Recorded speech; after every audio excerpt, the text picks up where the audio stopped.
Boys Club. Is it called Boys Club because my apartment looks like a boy lives in it? I wouldn't say a boy lives in it. I would say a boy is kidnapped somewhere in here. Boys Club. We're everything. We're true crime. We're World Star Hip Hop. We're World Star Hip Hop. We're Netflix reviews. Stories of the day. Boys Club. Listen. Yeah, do it. We're on iTunes. We're on Spotify. I think. No, we're not. And on Google Play. Nobody gives a shit. Boys Club. Boys Club Podcast. Now with 90% more sound clips of black people. Boys Club. Touch me, and I'll sue. Here at Intoxicated Reviews, we intellectually dissect the art of cinema, scene by scene.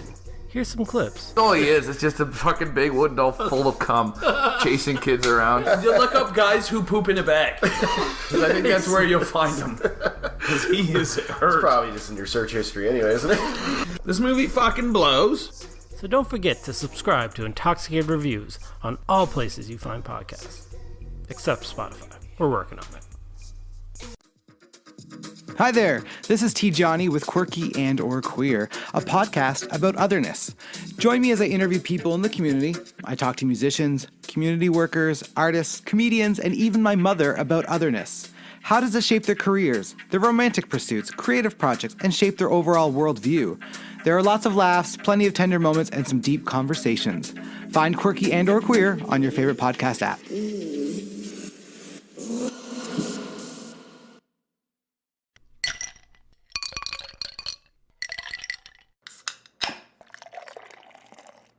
Do not take product if you are hypersensitive.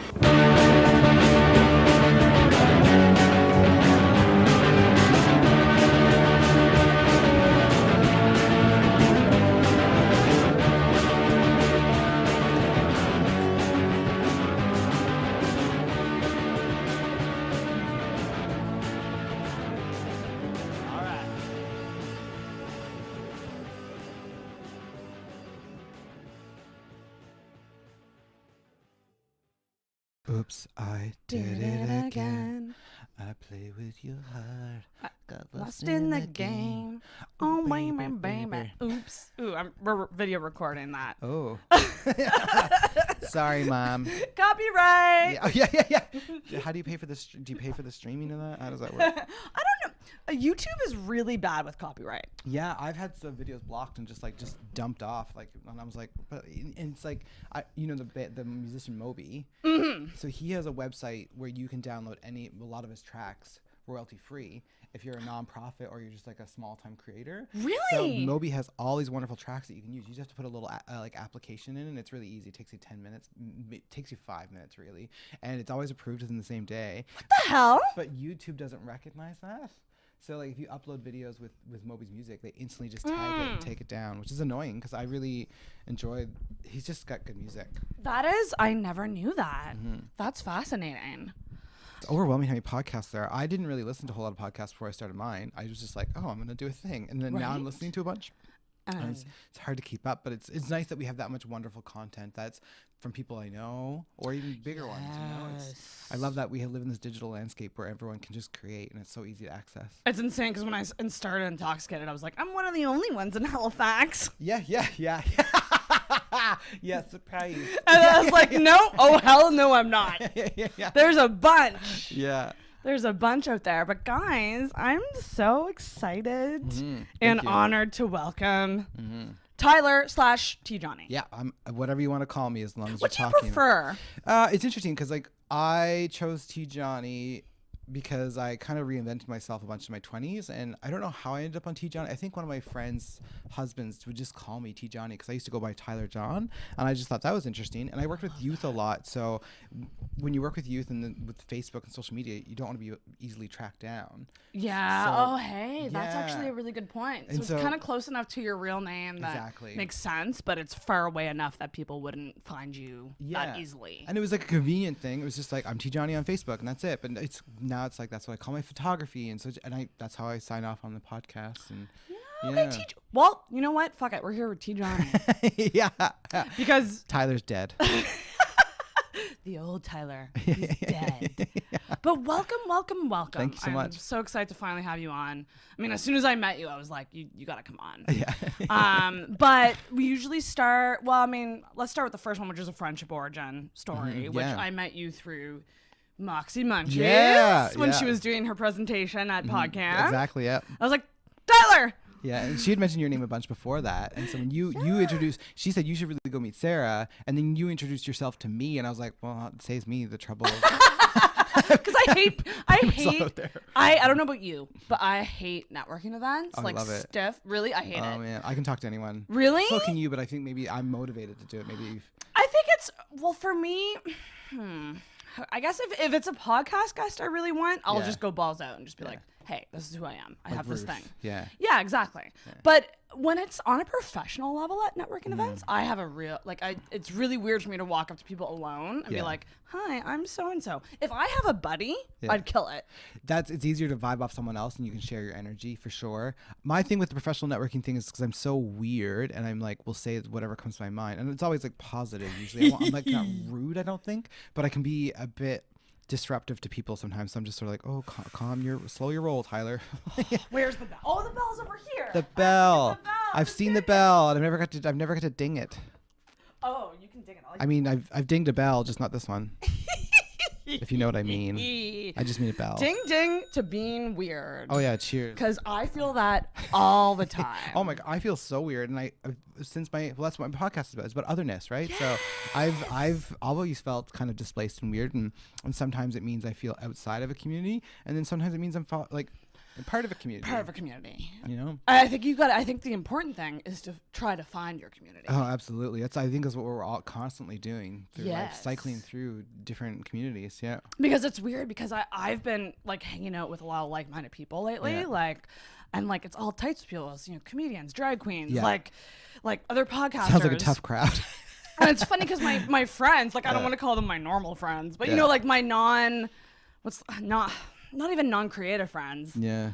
But they've been saying, they're like, you're doing a lot of networking podcasts lately. And I was like, well, yeah, because I want to share what other people are doing. Yeah. And I mean, and it's just like, if you're passionate or you feel compelled or pulled towards something, it's like, of course, you're just going to want to do it. So you're just going to want to do it. Also, these kind of podcasts where you have double up other people building content, it's convenient also, too. It's very convenient because you're kind of sharing audiences in a weird way.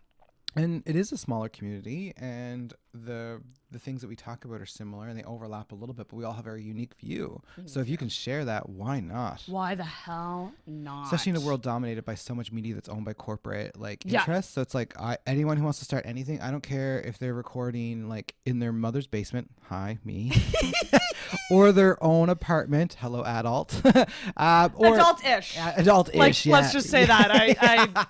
This place, I looks like a depressed person has been living in it for a week. And oh, well, it happens.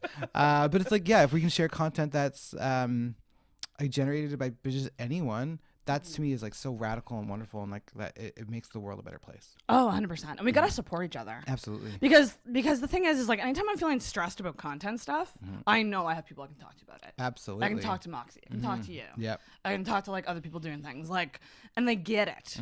Because it's not freaking easy. No. And people have to realize too, it's free content. Well, it's not free. There's a cost. There's a cost to us. Yeah, exactly. But to people consuming it. Exactly. Yeah. Anyone can it's just download free. it. Yeah. Yeah. So we ain't getting, most of us aren't getting paid. And if we are, it's probably not that much. It balances like drag. It's most drag queens don't make enough money to cover their art. The cost of what it takes to be a drag queen. And it's funny. It's people are still compelled to put stuff out there. I think in this world it's so hard I'm a bit radical, but under capitalism, we're all just trying to survive. So sometimes we just feel so compelled to find other ways to do things. Oh my gosh. And create. So now I'm fascinated. So, so that's the friendship origin. So we met, and then you did pictures for me. I did, which I love them. Great. It's wild to think that half of them were just done right here in your apartment. Yeah, we were at 2 different locations. Yeah, and they're just phenomenal. And you gave me many. Yeah. And I'm just forever grateful for them because it's a moment in time, and I won't have to do that again for a while. Hopefully not, but which is good. Unless you have the opportunity to, right? Unless I drastically lose 20 pounds, in which case I'll be hitting you up again. But mean, like, I don't even know where to begin with you. Yeah. Let's start at the beginning. Sure. Well, actually, Jesus. we do. No. We do also have to say that we're not drinking alcohol for this episode. I'm a sober sister, as James Charles would say. Because you're sober. Yeah. I want to break because I've been drinking all week. Oh, wow. Okay, good. And it's also 12 noon. True, but daylight savings time. So we're drinking coffee. Yeah, cheers. We're caffeinating. And you were awesome enough to bring me a McDonald's cappuccino. Yeah, my pleasure. Which, thank you so much. It's like a bad omen if we don't cheers. So I want to start at the beginning. So where are you from? Where do you hail from? It's an interesting question because my parents are military. Yeah, so I often just say I'm from Newfoundland because it's the convenient answer because my dad's side of the family, which is just bigger and I'm not closer to, but just have had more exposure to, are all from Newfoundland. And so they're all from the Twillingate region, more or less, but they've lived in like Corner Brook, St. John's. And so I say Newfoundland, but I was born in PEI. Because of the military, moved when I was really young to Newfoundland again, and then spent most of like my formative like school years in Annapolis Valley, down in Wilmot, so just outside of Middleton. Okay, so Maritimer. For the most part. I just say Atlantic Canada. You've moved around. Yeah. Where did you spend like the bulk of your life? At this point, Nova Scotia. Okay. Yeah, it's been like 10-ish years on and off in Halifax now. More actually, probably like 15. And then I spent like a good 10, 11 years in the Valley for like grade 2 to high school. Oh, wow. Yeah, until grade 12, yeah. And both parents are military? Yeah, both of them. Most of my family's military. My grandparents on my mom's side are military. Lots of my aunts and uncles on my dad's side are military. My brother's military. Yeah. Oh, my gosh. I know. I'm the hippy-dippy gay sheep. Yeah. Oh, I love that, though, because I love when you see someone and their family is so drastically different. I know. And you just think, like, how did you come to be? Because that's tough. I mean, I was kind of the black sheep in my family, too. Yeah. And would you say that it was tough embracing who you were to a point where you were loud and proud about it? Because I wasn't loud and proud about myself until, like, I moved to Halifax. I think, well, I mean, I had all kinds of undiagnosed, like, mental health things that I didn't know about, and, like, just challenges in general of being, like, young, queer, overweight. I had scars on my face, so I just was always conscious of the fact that I felt sort of out of place. But I, like, when I was young, like, I think my parents would describe me as being very, like, outgoing and chatty. Really? And, oh my God. As like a little kid, like I was always going around chatting to adults and kids and whatever. But then when I started having a bit of an identity crisis about like my queer identity or being overweight or having scars on my face, probably around 10 or 11 is when I started to like go inwards. So from then until about like my mid 20s, I was quite shy.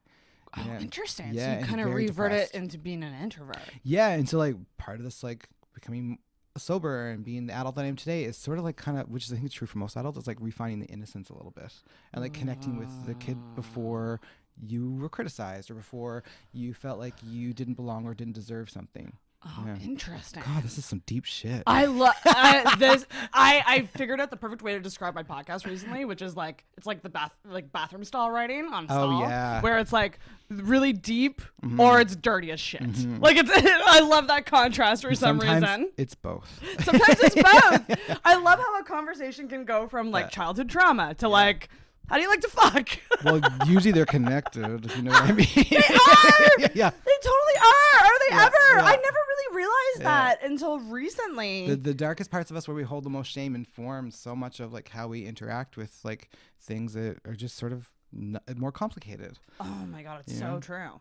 So you said you were overweight. I never knew that about you. Yeah, so like from like 5, like there's so many pictures of me and like video of me as a kid wearing like a shirt that's too small and becomes like a crop top because my belly's I always describe myself as like a former fatty Timbit kid. Fatty Timbit because I was always round, doughy, and covered in sugar. And if I had the sour cream glaze, I was irregularly shaped. Yeah, so I was pretty chubby as a kid, and then into high school when you're like depressed and like life feels really awful, I gained weight, and like I was really insecure and anxious. Like I wore the same shirt every day all of grade 8. It was a denim Levi that I got from Zellers that I wore every single day until I ripped it when I was in Fredericton, New Brunswick, running for the ice cream truck. Oh my God! I love that you remember every detail of Yeah, that. it was the same weekend that Princess Diana died, so it was like, Oh my it was, God. like, brains all like it's all connected. Holy shit. Well, so that's pivotal as fuck. Well, because that Yeah. was probably a security blanket for you in a weird way. Yeah, I wore that You felt shirt comfortable every in it. day, and then people would comment like, "You wore that shirt again." And I washed it every day. It was a thing. Like it was an obsessive compulsive like to wear that shirt every day. And my parents were like cool about it, but then when I ripped it, I was like, "You have to take me to Zellers right now." My parents were like, "What?" That is Like, I need to go to Zellers. wow. So yeah, I was really chubby and then I went to university and I put on like freshman like 50, 60. Oh, the university weight Yeah, gain is yeah. so real. That's where I gained mine too. I used to Yeah. be skinny as fuck. Yeah, it's hard. Well, I went up to 300 pounds at that Holy point. shit. Yeah, and then I lost a bunch of weight, and then I gained some back, lost a bunch of weight, gained some back, and then now I'm this is like the slimmest I've ever been. It's so weird because I can't even picture you Yeah. as because your frame and everything Yeah, seems smaller. I feel smaller than I've ever felt. So, How did you lose the weight? cocaine. No, just joking. Honest answer. Listen. No, just joking. The first time I lost weight, I was like, it was between my first and second year university, and I just come out of the closet with some of my friends, and it was like a conscious choice, but I had 3 jobs, and I was always biking, so it just sort of happened. Oh, interesting. Yeah. So, okay. It Yeah. just kind of came off Yeah. gradually. Okay. Yeah, and I did an exchange program to West Africa after that, where I was like 20 years old, I think, and I actually gotten quite sick, and so that made me lose more weight, but I was really skinny then, and then a couple times I've lost weight consciously here and there, and then the last 3 years it's mostly diet and Just eating. Yeah, you seem to Yeah. be on the healthy train. I for the most try. part. Yeah, For the and most part. it doesn't feel like a sacrifice anymore. It's just like I really enjoy it, like look forward to having that food, but I also like I'm a girl who will fucking eat like 10 pieces of cake because I want to. See, and I like that Yeah. though. I appreciate that because Yeah. I feel like that's the more realistic way to look at a lifestyle that is you indulge sometimes, but you learn to like healthy food, and Yeah. thus you get excited to make it and eat it. Which that's my struggle. Yeah, well, I, it's so I need to hard. figure out like what I like to eat and what's Yeah. good for me, and like easy recipes to do and Yeah. shit like that. Once you get that down, it probably would become a routine, and it would Yeah. become about your life. And I you also know? recognize that food's also like a method of self-soothing that I use often. And so when I drank and partied, ding Oh ding. yes. When I drank and partied, it would be not uncommon for me to like go 4 or 5 days of just really going for it, and then spending the next 4 or 5 days depressed and just eating like. I used to love to eat 2 junior chickens and 1 bacon cheeseburger and like eat them in the car drive home. Like before I even got home, hungover, I would have eaten 3 burgers and then eat a bunch more junk. So it is what it is. But I just try to acknowledge the fact that like if I'm doing what I'm doing, I want to know what I'm doing while I'm doing it. And so like if I do that, okay, cool. But I don't want to fall into that shame pattern of being like, you're a terrible person. I'm like, maybe that wasn't the best thing to do. Maybe that's a behavior that I don't want to do over and over again. But it's also just gonna happen. It's gonna happen from time to time. And who knows? A couple years from now, I could be big again. I'll have to deal with it then. But right now, I'm not, and I'm very grateful for that. Not because I feel like I need to conform to society, but I just feel better, you know? Right. and and when you feel better, that makes you all do the better. difference. Yeah. I Yeah. mean, I'm still a hot mess. You're on the right podcast. Yeah. My better is like someone else's worse. Oh, I feel that's so hard though. Well, Yeah. because it's the little things. I think I've talked about this in other episodes, but like you pick away at life chunk by chunk. Like yeah. we need to stop overwhelming ourselves and try to become this whole new person. Like, you know, New Year's resolutions, like I'm going to be a whole new me. It's like, well, that's changing yourself in all aspects is tough. I did that when I first got sober. I was like, this is it. I'm going to change my life. And so the same week that I decided I was going to get sober, I joined CrossFit, and CrossFit was amazing. I will not be one of those people who trashes it. It was hard on my body, but I did that. I spent a whole year trying to hack my life, where I was like, I'm going to plan out every hour of my day. I'm going to, make sure I read this many books, make sure I'm going to do this, this, and this, and this. And then I had some health issues, and everything fell apart. Oh, wow. And so, because I didn't leave any freedom or room for the discordance that can happen in life. Like sometimes things are just out of your control. Yeah. Sometimes life throws you a shit ton of curveballs. Yeah. And I internalized it as me being not strong enough or disciplined enough. So, and that's what I'm trying to do more of, is like just understanding that life isn't about balance. Sometimes things are just going to be thrown you like a big curveball, like you said. Yeah. But trying to find the harmony within that. So I don't know. It's friggin' hard. Well, Where did the decision become to stop drinking? How did this happen? I partied really hard from like 25 until like 29, 30, 31. I think. Like big time? Yeah, I was a big time partier, like hard drugs. Multiple times a week? Oh my God, yeah. Yeah. Like when I was a bartender in Newfoundland, like there were days where I would be spending like $1,000 a week on just partying. Well, the bartender lifestyle. It was so would not easy. help. And I'd be lying if I said it wasn't fun, because it was definitely fun at times. Right. But it was a concentrated kind of fun that didn't allow me to work towards any goals, make me feel good about my life. And so that kind of, I fluctuated around like Party Tyler. I used to call him Party Monster Tyler for like a good 7 years. I didn't really drink in high school. I didn't drink in my early 20s a whole lot. I had moved to Newfoundland to work and go to school. And my little brother actually got hit by a suicide bomber in Afghanistan. And he survived, and he's very well right now. Yeah, that was 2009, I think. Holy shit. 2010. And so that really, I don't think I knew at the time how much of an impact it had on me, but that was kind of when I sort of went off the rails, as you would say. And again, like still did well. Like I was still doing photography. So most people didn't know either. Like they had no clue that I was partying as much as I did. That was not the bell. Yeah, I know. Sarah forgot to put her phone on silent. That happens. So essentially, like there's so many times where I wanted to, like I would do like, oh, sober January or you know, and like fluctuate through those little periods, but the patterns would repeat and they would escalate. And so thankfully it was May of 2015, 16, 17, it's 2019 now. So in 2016, May of 2016, I was like, I just gotten back from a week-long trip in Mexico. I was a flight attendant, so I got to travel on my own. Holy shit. And yeah, and I was there by myself with a bunch of 20-year-old Australians in a hostel, and I was trying to pretend I was a 20-year-old Australian. And I came back, spent 3 days in Toronto, and I just sort of was like, it was just like 2 weeks of just party, and not even like party, because like it was often by myself, and like it just felt so depressed. And so it was that week where I was like, this is it. And what was different this time compared to the other times where I was partying and wanted to be sober was that I told everyone. I told my family, told my friends, like I just doubled down. I was like, this is an issue for me, and I just want more for my life. You know? Every single person I talk to, like when it's someone who stopped drinking, that's always what they say. Just want more for my life. They're like, I just realized that I deserve better and need better. Yeah, and again, I thought drinking was I think I definitely put all of the challenges of my life on that, and the partying and drugs, and like and I definitely felt a lot of shame about it all, because I always think like, you know, I've run for politics, I've done all kinds of stuff, so it's like, well, will this ever come back to haunt me? And at this point now, I don't think so, because it's like I've just been so open about it with everyone. Right. But I definitely just had so much shame around that. So I thought giving up alcohol would be enough to just fix my life. Turns out it's not. It's like life is still hard otherwise. There's other things you got to do. Yeah, and in some ways, helps though, not having the alcohol. It does absolutely, like 90% of the time it does help. But what I also realized is that my only method for self-soothing or coping or just having a break and relaxing was alcohol. So like bad day at work, buy a bottle of wine. You know what I mean? Yeah, that's so real. There was a point about a year in where I was just like, I don't know how to relax. I have no idea how to just sit here and be with myself.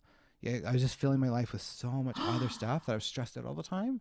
And so, and I had a couple other things happen. And so with my doctor's support, and I was in therapy at the time, I actually started medical cannabis, and it was a lifesaver. Oh my God. Lifesaver. I mean, there's always risk that, you know, you'll repeat the same behaviors and fall into those same patterns. But the difference is like everyone knows, you know, and like I know what my boundaries are, and I communicate them with other people. I tell them what to look out for if it seems like I'm really having an issue, because the issue isn't alcohol, it's mental health, and society makes life hard. You know, so it's yes. I don't want to individualize it saying it's just alcohol and partying. Life is friggin' hard. Yep.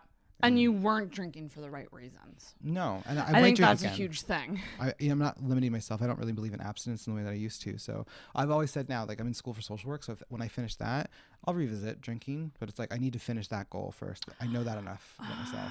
Good for you. Thanks. See, and like the self-discipline thing. Yeah. Because that's what I always think about. Mm-hmm. I've never said I'm going to stop drinking. I always just say I'm going to take a break. Yeah. Like, and I think it's because I'm nervous to put that pressure on myself because I don't trust myself to not fall off the wagon. Well, and society tells you if you're not going to do anything, you have to make sure it's perfect. And I'm like, but every day's a new chance. It's like when you tell someone you're going on a diet. Yeah. And then they catch you eating an ice cream. But it's like, yeah, and I do believe in shared accountability and like in telling people your dreams and your visions and your goals, because it makes you more interested in doing it and holds you accountable to other people. But at the same time, it's like, but if you screw up, what does that mean? Yeah. What does that really mean? You know what I mean? Like Seriously, many people I've seen are like, well, this is me, this is what I'm gonna do, and this is my new identity. Right. And it's like, well, it doesn't have to be your identity. No, it doesn't. It can be a choice for that day, and if you want to remake that choice tomorrow, then make that choice again tomorrow. Yeah. And if it doesn't happen, it doesn't have to be your identity. It doesn't. You know? And don't put so much pressure on yourself. No. Just try your best. Do little things. That's just it. And do little things. People are still gonna come for you if you fuck up. I heard on I don't know if you listen to Armchair Expert. I don't. Dax Shepard. No. His podcast is fascinating. I think you would really like it because it's very like he gets right into the root of people. Really? Okay. Like different celebrities and stuff. It's funny and gets like, really deep. Someone like him, I just wouldn't assume that, but it's like that's what we assume. Funny people aren't smart. I get that all the time. Actually, I feel like I get that. I have the perception that people think that about me at times. That you're not smart? Yeah. I get that. Especially all when the time. I partied. Like people were always surprised. Like I won a big award in 2015, like from the Governor General for volunteering. Oh, wow. And some people in my life were like, oh, I didn't know you did stuff. Like, yeah, I'm a complicated party monster, but I've still accomplished a lot, okay? I'm just high achieving, A-type. I feel like you have bounced around a lot in different things. And this is what I want to get into with you because you made a post recently where you talked about all the things that you've done. Yeah. Can you give a brief overview? I mean, like, I don't want you to name off your resume per se, but like, I mean, were you the type growing up as a kid that knew what you wanted to do right away? Or do you know what you want to do yet? Me neither. I know I don't want to grow up. Peter Pan syndrome. Yeah. I had visions of what I wanted as a kid, but they were built based on what I thought I should be. The only thing that I realize now looking back is that the things that really drive me are like freedom, a sense of whimsy, like being fun, and just like having a bit of vitality in my life. And so as a kid, like I definitely want to be a marine biologist like every other kid. Yeah, like dolphin. Oh my God, I want to be a dolphin trainer. This is it, right? So I was obsessed with Steve Irwin. And I realized now it wasn't so much that because he did work with animals, I did love that. But it was also, he's just a caring, compassionate personality. He was just weird and absurd. So that's probably what it really drew me in, but I didn't have the awareness that I do now. But as a kid, I definitely wanted to be a marine biologist.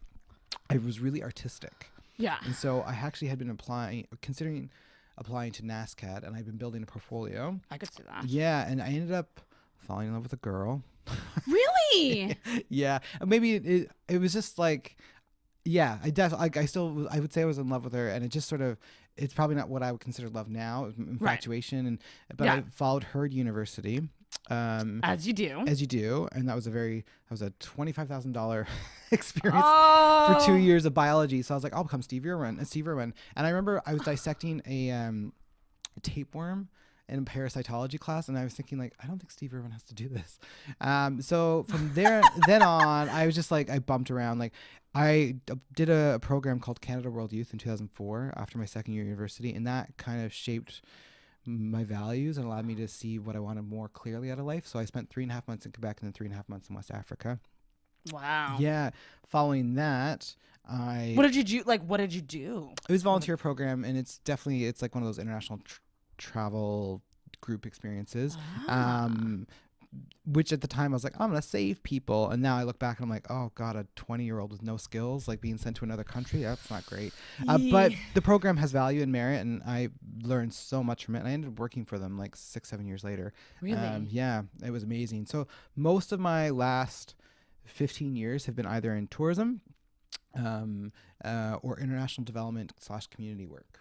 So I've done a bunch of things. So I've been tour guides. I worked on boats. Yeah, you mentioned the boat thing. Yeah, I worked as a pirate for 3 summers on a tall ship. It was amazing. That is insane. Then I loved that so much. I was like, well, I want to become a sea captain. So I went to school in Newfoundland for nautical science to become like a mariner, to become a captain of like a cruise ship or something like that. And I didn't understand at the time that like I can like sailing in boats and that experience, but it doesn't have to become my identity. It doesn't have to become your career either. Yeah, you know? So I'm learning that a lot now. But when I look back on the things that I've done and what I find valuable, it's working with people, working for social change, kind of contributing to community and just also still having fun. So like I love content and I love content creation, but I also want social justice, which is why photography and social work are two things that just sort of seem to fit for me.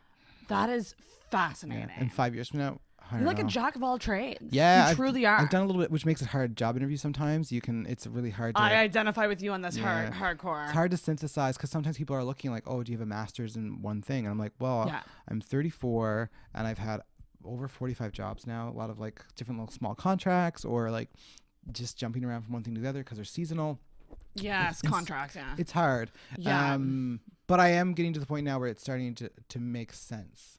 Where like in my late 20s, it definitely was a lot harder to sell myself. Right. Now I've had enough management positions and I've excelled in certain roles that it's still, I can translate that into like competencies that make sense to employers. And I think that that's such an important thing nowadays is to realize that you have transferable skills that might not have even come from past jobs. No. It might have come from producing a podcast.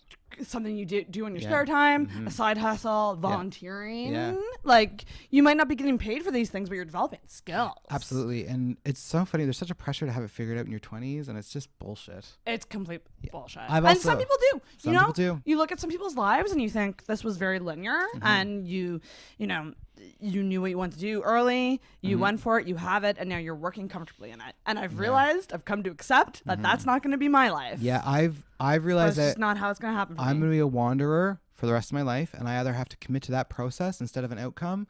Otherwise, I'll just be constantly in like conflict with myself. I get so that it's like so hard. Commit to the fact that I'm going to wander, and sometimes it's going to be uncomfortable and it'll be hard at times.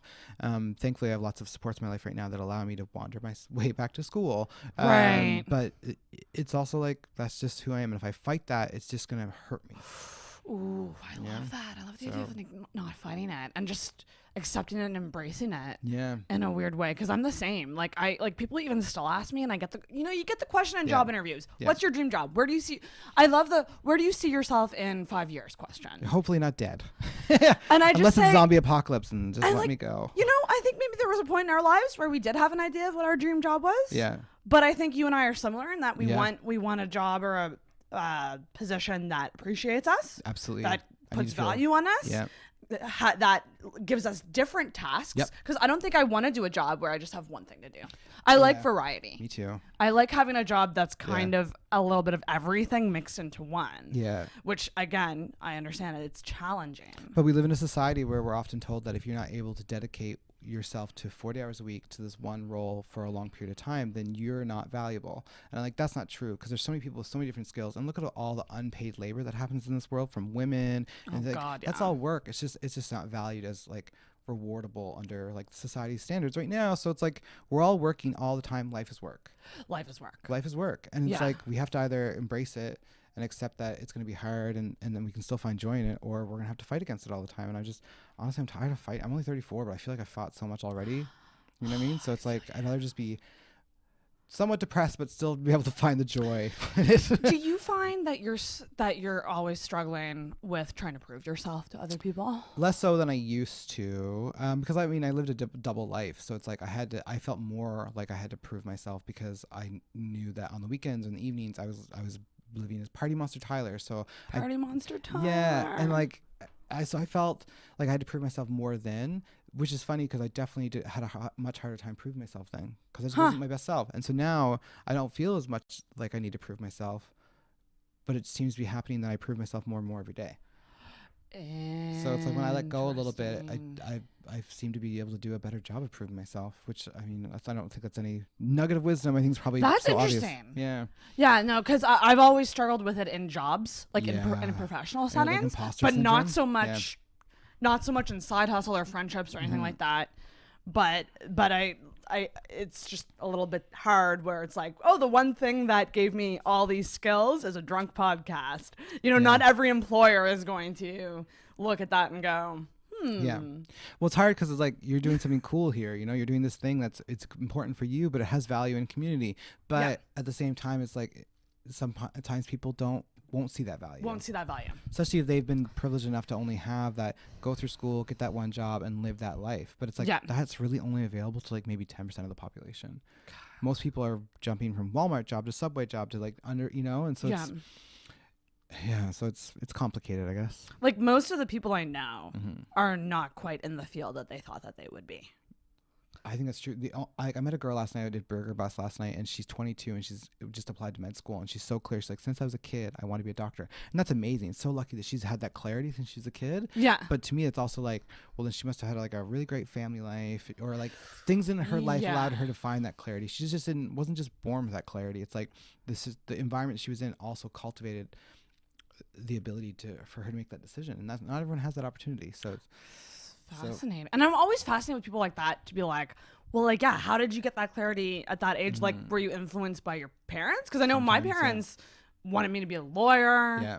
You know, like they wanted me to go to St. X and get an X-ring. Fucking X-ring and Anna is people like, love that, eh? It's like so much pressure on you to just get an X-ring. Those X-rings, I'm so like, I have friends who wear them, and I know lots of people have gone, and like I think people should be able to be proud of where they went to school. Like, yeah, that's totally cool. But when you look at it in society and what that means as a class symbol, that's where I'm critical. It can be both. People can be proud. People can be happy that they graduate from that program or that school, because it is a really remarkable thing. It takes so much work, time, money, whatever. But also, I think we have to acknowledge that like that ring is literally a symbol of prestige. Yes. And class. And like privilege. It gets valued that way too. And I'm not much of a binary thinker. I don't think things are black and white, but it's like we can be proud of something, we can have that ring, we can enjoy that ring, but at the same time it's also like I also want to have a conversation where I want to be like, but do we understand what that means for people who don't have that ring? Yeah, like it is literally a symbol that we wear to show like, look at me, I paid $40,000 and had the privilege and the opportunity, but also the hard work and the dedication to complete something. Yeah. I feel it has to shift to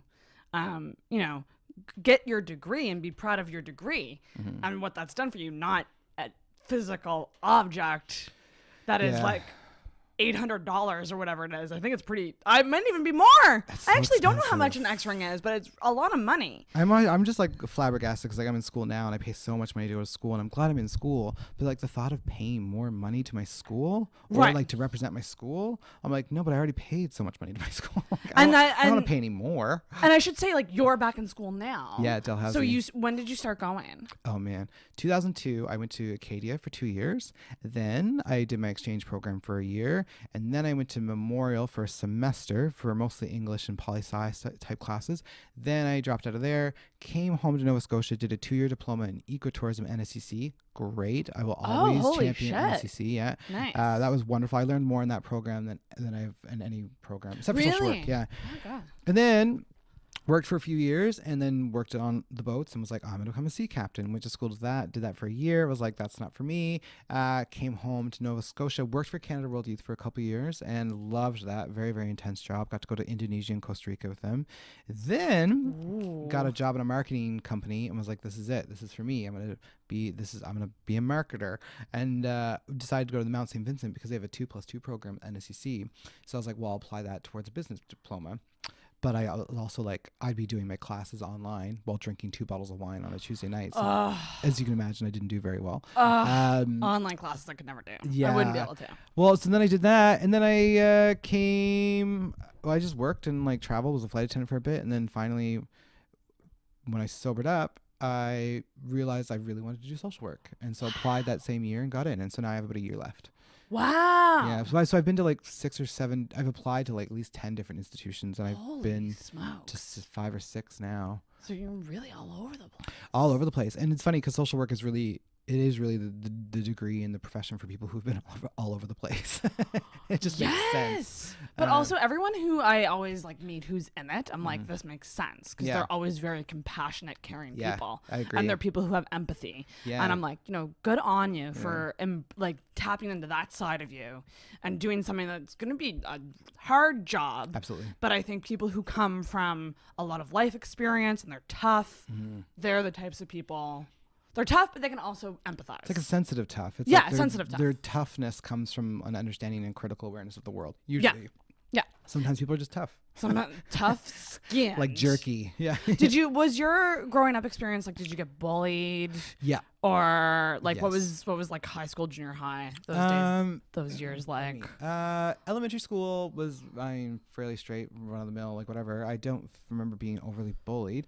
Junior high was hard. Ugh. I got bullied, but I think that's true for a lot of people. Like junior high is, that's some tough times, man. Like the worst. high school was hard, but junior high was brutal. Like, Yeah, I would not really. I think I've actually repressed memories from of junior course, high. it's traumatizing for most people, and I don't Yeah. think people acknowledge that. And I'm always kind of a little bit skeptical and critical of people who say high school is the best time of their life.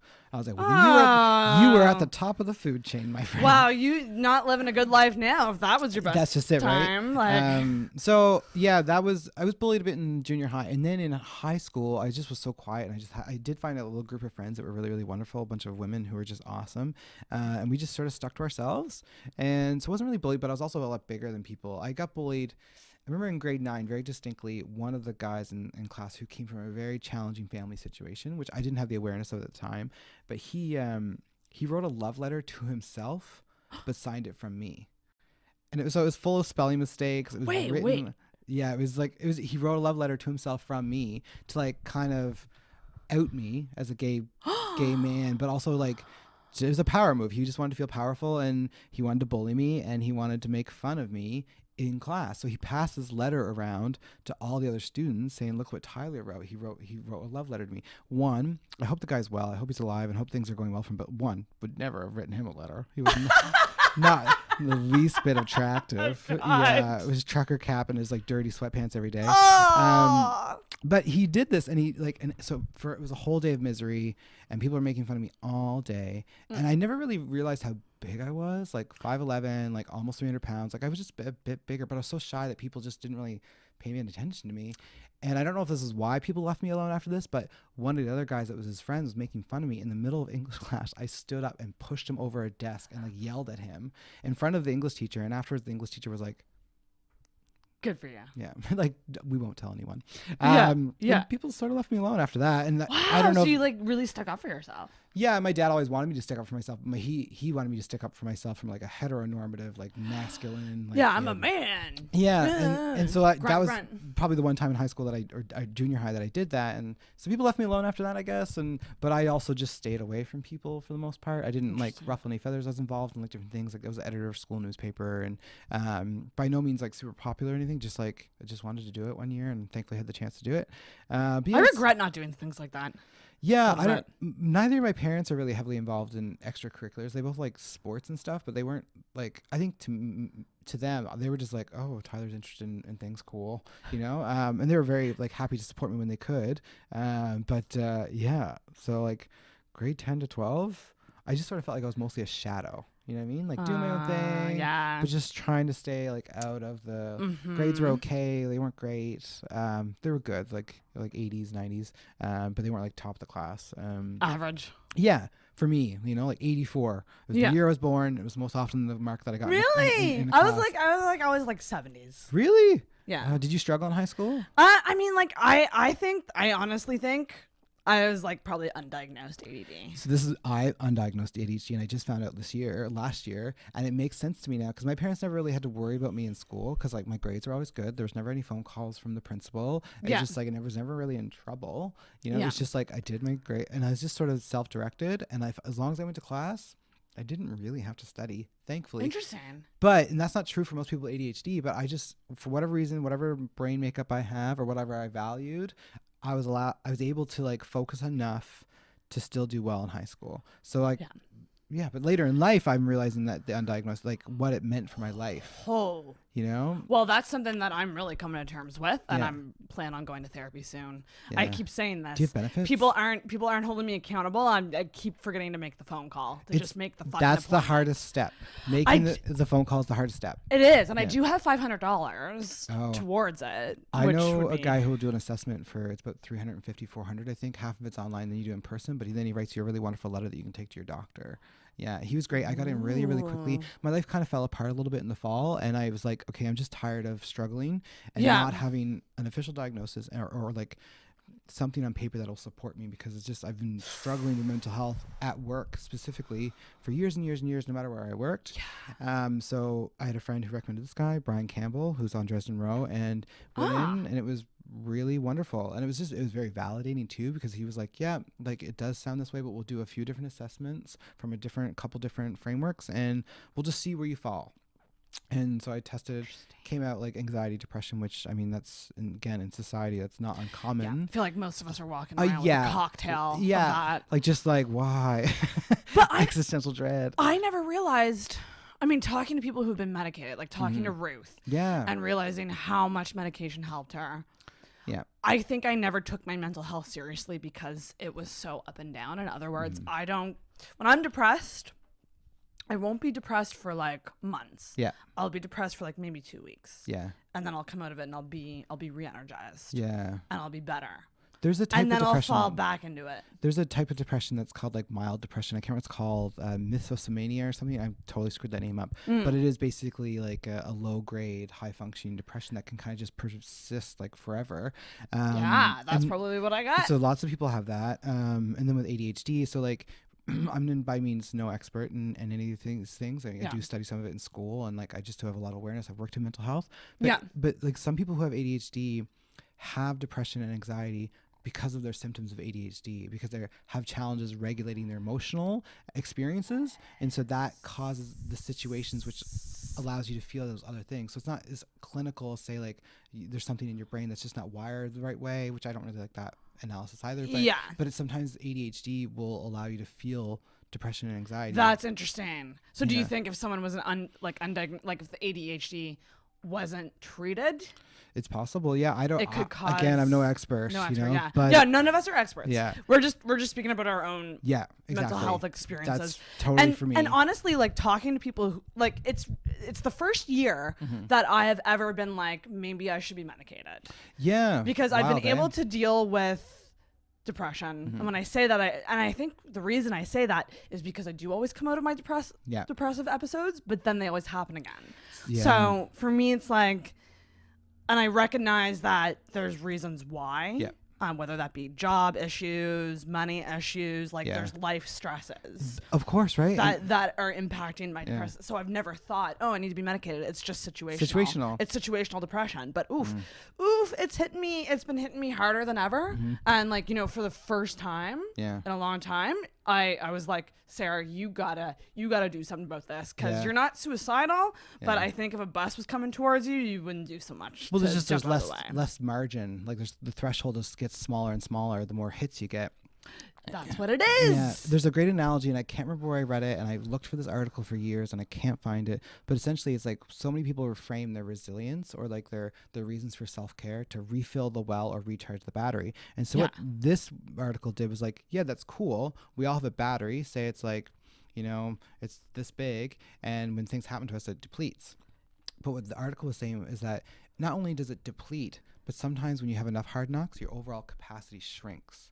So as you get older, we keep trying to refill the battery, recharge the battery. Yeah. But we often recharge the battery thinking about the way the battery was when we were 20. Like, I have 10 units of battery. But because your life has been hard, or because so many stresses, or you're working so many jobs, or you have so many things that you're committed to or accountable to, your battery is all of a sudden at a 4. So you just keep recharging to 4. To 4 rather than 100. But you've structured your life at the 100, like at the higher capacity, so you always have to recharge, and so you just constantly rebalancing back to that whatever. It's such a good analogy. I think it really helps me think about it, because it's like when I think about self-care, I'm like, am I recharging the battery or am I rebuilding capacity? Oh, and so recharging the battery is like the day-to-day things, like I'm sleeping today, or like I'm gonna treat myself, like that's recharging. It makes you feel good.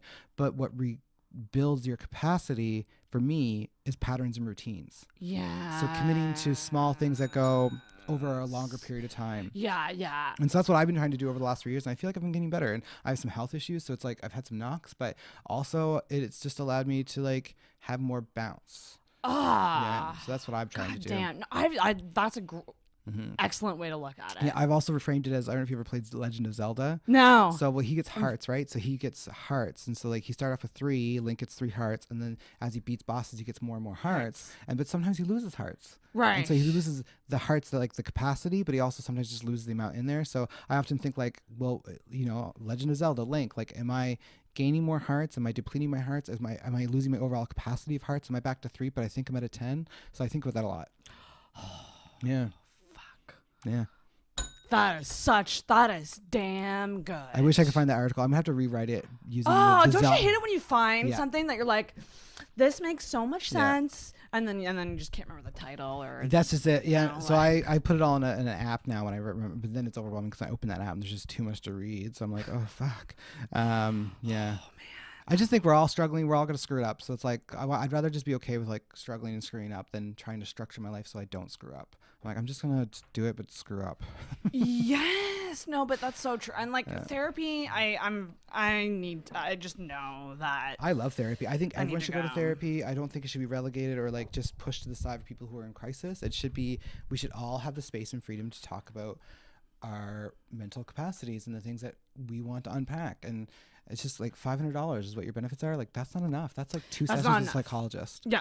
And the thing is like, and it sucks because I'm like, if I had more, I could really dive deep into things. Yeah. But it's almost like I need to pick, because I don't want to go to a session and just have it be a general session. Like, I have specific things I want to talk about. Like, Which is good. You have goals. I Okay. know I'm a love addict. Yeah.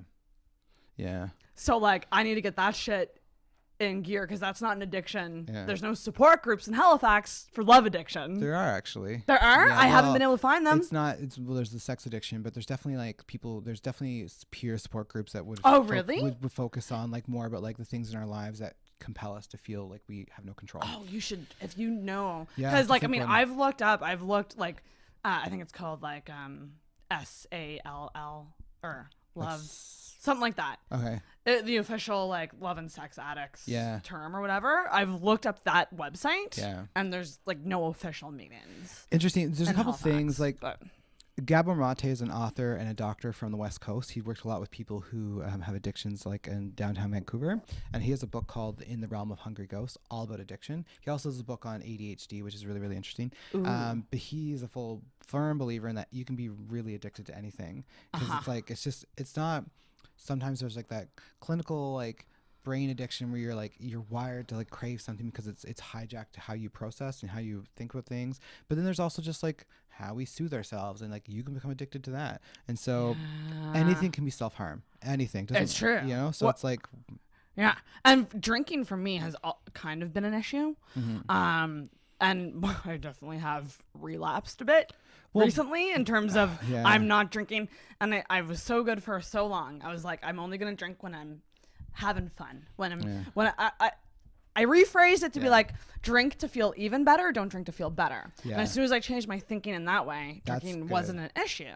But like things have been rough lately. Yeah. And I've been finding that rather than staying home yeah. and like self-care, Yeah. relaxing, like treating Sarah, which falls to the bottom of the hierarchy all the time. Yeah. It's like the lowest one. Well, you're treating yourself in the short term versus the long term. So like you're still treating yourself and you're still trying to feel better. But Exactly. You're doing it in the short term, which is not helpful in the long term. Not at all. And I think the problem with alcohol in general is that it's widely available. As soon as you're 19, and even if you're younger, you can get it. But like, it's just such a part of our social construct of like how we engage with each other. Yeah. That it's, Over a drink. Yeah. You need a drink. But as soon as you think that you're doing it too much, you have a problem. Right. And I'm like, but we all have problems. Yeah. So it's like, yeah, it's that's not, very true. It's not like people are like, oh, I drink a lot, but I'm not an alcoholic. And I'm like, well, what does that mean for you? Because that's a big statement. Yeah. You know, like, because we have this idea that an alcoholic is someone who's lost all their money and their job. Yes, and it's their the family. extreme image of it. Yeah, and it's like, if you have a goal and you're not meeting your goal based on this one area of your life, then that can be a problem for you. It doesn't make you an alcoholic if you don't want it to be. It doesn't make you an addict if you don't want to use that language. Yeah. But I'd rather focus on the challenge that someone's experiencing instead of the language around the challenge. Ooh, that's You a good know? point. So That's if a you really feel good like point. you have barriers in your life and that the things and the behaviors and the traits that you have are not supporting you getting around or over those barriers, Yeah. then that's a problem. Yes. If you believe it to be a problem. Yeah. You know, like Yeah, and my issue is with impulse, honestly. oh, it's I'll always you sound if so ADHD. Yeah. I 100% Yeah. have never been, but like, and I know I am because when I work from home, when I have days where I work from home, and I'm in, and I think my issue is that podcast filters into so much of my life because like even if you look at like my laptop, I use it for work and podcast, so the two have never been separated. Yeah. Whereas I feel like that's my problem. That's why I could never work from home. Is because I need a separation. I need to go to a workplace to focus on work. I struggle. I've worked from home a bunch of times, and I'll do it. Oh, but I definitely think it's a lot more stressful than it needs to be. I get distracted so easily. My cat's being cute over there. I'm gonna go hang out with her. Have you ever heard of the Pomodoro method? What's this? It's like a little timer, and so you set a timer for 15 minutes, and you do whatever you can in that 15 minutes, and then take a 5-minute break. Or you can change the timing of it. I think there's an official Pomodoro method, but you can use the timer just to like be like, okay, no matter what I need to do, I'll just do it for 15 minutes. And I do that with editing. I feel like I pick away at my episodes, so like I'll edit for a half hour, and then I'll treat myself to like I'll listen to some Spotify, or like and I do find that that's actually interesting. I never really thought of that. Like I could like probably apply that to working from home, and I do want to like. I mean, this is what I want to. This is a convoluted question. Okay, hit me. But you manage a lot of side hustles. You have various projects, various aspects of your life. This theme has been on a lot of my recent episodes, but I need to know how you do it because everyone does it differently. Well, and I'm struggling with it because I'm struggling with mental health stuff, but I find it hard to self-motivate. And what I'm always absolutely fascinated by when I see people who have different little businesses and different projects, the reason I have so much respect for them is because I know I'm only managing really one, and I'm finding it fucking hard. What's funny? So I can't imagine having multiple little pockets where you have to put your energy, and still at the end of the day making sure you're okay. Yeah. Which, you see what I mean? It always falls to the bottom, right? Or we tend to put it to the bottom because we feel like we always have to be creating and like fostering. Because it becomes part of your identity, and if you don't do it, then you're like, "Oh, are people going to judge me?" How do you manage it all? Well, full disclosure. First things first. Like the privilege of living with my mother and having lower bills because of that. Like I contribute, I pay for bills and like help with food and stuff like that. But the stress and the pressure I feel about the financial part of my living situation, that has lifted so much pressure for me, especially while I'm in school. That's true. So that's huge. So my context is not the same as everyone else's. So like I can't say like there's no nugget of wisdom for me to be like just work harder. And P.S. like I love that you say that. Oh, I want to be so acknowledging it. Like far too often people don't say things like that when they are talking about their story. Oh, people are like, yeah, if you just work hard and apply yourself, you'll get it. I'm like, okay, Kendall Jenner. Yeah, we have to always acknowledge our privilege, and and I'm the same. Like I came from like no student loans. Yeah. So all my debt is stuff that I've stupidly accumulated myself. But it doesn't make you better. No. You know, it's just sort of like, it's the context that it was given to you. You were born into this. And and so I think a lot of the conversations around privilege right now are like rooted in shame. Like we're supposed to shame ourselves. I'm like, no, that's not helpful at all because it doesn't move us into a place of positive action. It just allows us to feel shitty about our situation, which is easy enough because the world is hard. So it's like, if you can be aware of your context and the things that you've been given, great. Yeah. You know, but like just apply it somehow. Exactly. It's like people people who split bills, people who have roommates. They don't understand that like you're coming from a different context than me. Double the number that you spend. You probably pay your internet's probably $100 a month. You know what I mean? It's $120. Like that's wild to me. $120 a month. You know, and that's like, and we're sold this lie that you have to do it on your own. And so I definitely, when I first moved home with my mom, because I've lived with her a few times as an adult, and I always felt a little bit of shame about it because I was like, oh God, like I just can't get it. And I know my father sometimes he means well, but be like, don't you think it's time to move out of your mom's house? And looking at it now, I will never regret living with my mom. I feel so lucky. Good for you. We get in conflicts all the time. We were mad at each other yesterday morning. She said one little thing. I was like, how dare you? How dare you? I'm trying to eat my breakfast and journal and listen to my hippie music. Mom! We literally sit across from each other at the kitchen table. I'm wearing my headphones and she's like trying to ask me questions like, you know this is my precious time. Because it becomes kind of like a roommate situation. Mom and I are roommates essentially, but like again, I have to acknowledge like she owns the house and like she like all the furniture. My bedroom's mine, but so like that is what allows me to focus on my side hustles in a certain way. Also, it's a big one. The last 3 years, I've definitely been putting myself in more situations where I have to be creative or I have to do things that challenge me. So I've done so much more in the last 3 years than I ever thought I would. I volunteer too much. Photography is really, really great, but sometimes it stresses me out. The podcast I really, really enjoy, but it's also like there are moments of like, what have I done? But I've committed, like I'm going to do at least 12 episodes for a season and then see where I'm at. And it's going so well. So I don't know. I'm just trying to align the things that I do with my values. Yeah. So that's very true. A few years ago, I don't know if I said this before here, but I thought a lot about like, what is it that defines me? What have I done in the past that has brought me joy? And what are the things in the future that I hope to do?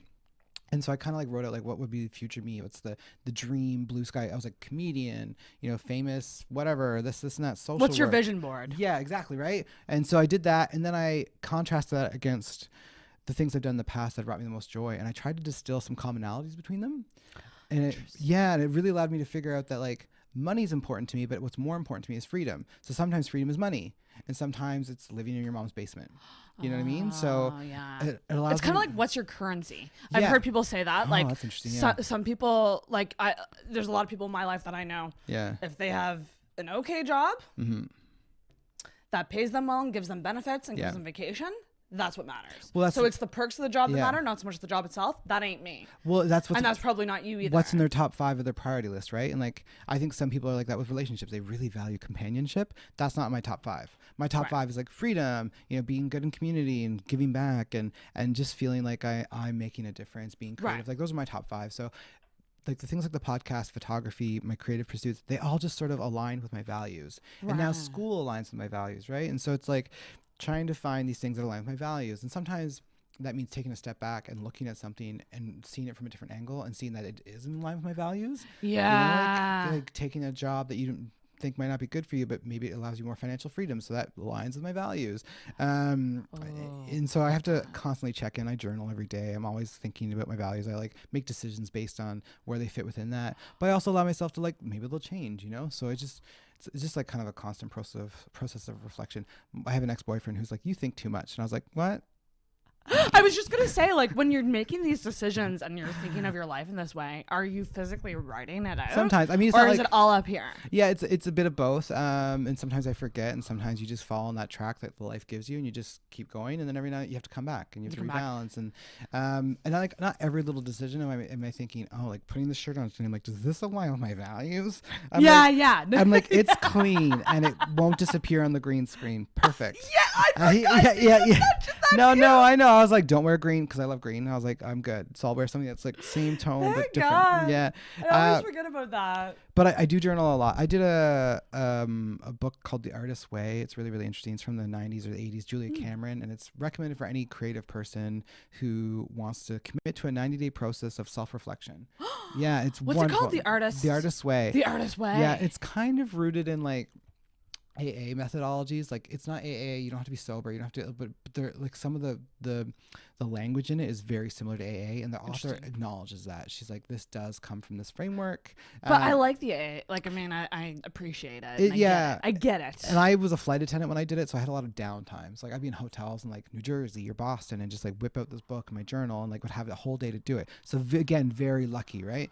But it's also really helped me develop a writing practice. So like I've been writing every day for 3 years, so more than actually. And writing that's something that I'm trying to dip my toe into more. Yeah, lately. well, I know you've been sharing lots, and like it's a valuable thing to do. But again, it's this idea that if you write, it has to be perfect. And I'm like, I for my 100th episode, I like published this blog post. Yeah, I read it. It was great. Podcasting, and I was like, this is probably riddled with typos, and probably could have been looked over way more than what it was. But I'm just gonna put it out there to the world, and maybe I'll go back to it and edit it again and reshare it. That kind of criticism of like creative pursuits comes from the fact that it's perceived that we only have so many resources and opportunities for creative people. Yeah. Because we live in a society that doesn't value creation as a recognized or purposeful profession or like opportunity for people. It's viewed as you're either an artist or you're someone who just does it on the side at home. And they're really the same thing. It's just some are afforded more privilege and opportunity, and other people are just spray painting graffiti. It's really the same. It's the same thing. It's just how they're viewed by people who have power. So if you're writing and someone wants to criticize you for your grammar, I'm like, what does that do to support you to write again? Like, not everyone values that. Yeah, kind of feedback, right? that's It true. usually just makes you feel shitty, Yeah. especially if it's not welcome or if that's not a goal of yours. If your goal is to have the best grammar, then yeah, of course that's going to matter to you. But sometimes your goal is just to share. Like, I write once or twice a week a big long post, and it's not because I think about it or I plan for it. It's just because, like, this is important to me right now, and I feel like I just need to share this. I feel the same You way. know? Yeah, And if people don't like it- some people don't have that way about them. Mm-hmm. I both love and hate social media Yeah, me too. for the fact that it is a platform to share. Yep. But as soon as you share, you need to accept the fact that you might get comments, you might get criticisms on that like you're opening yourself up. Yeah. You're essentially being like, here I am. Here it is. Yep. Comment away. Yeah. React away. And I mean, some people I like creating conversations online. Me too. I don't necessarily like it when the opinions said back to me aren't well thought out or. Oh, it's so hard because, like, you know. sometimes you can have a bad opinion or somebody shares something and you're just like, okay, that's a reflection of them. I get it. But if you've had a bad day or like things in your life aren't going very well, it's just that could be the thing that just fucking breaks you. Yeah. Oh, 100%. And it's just.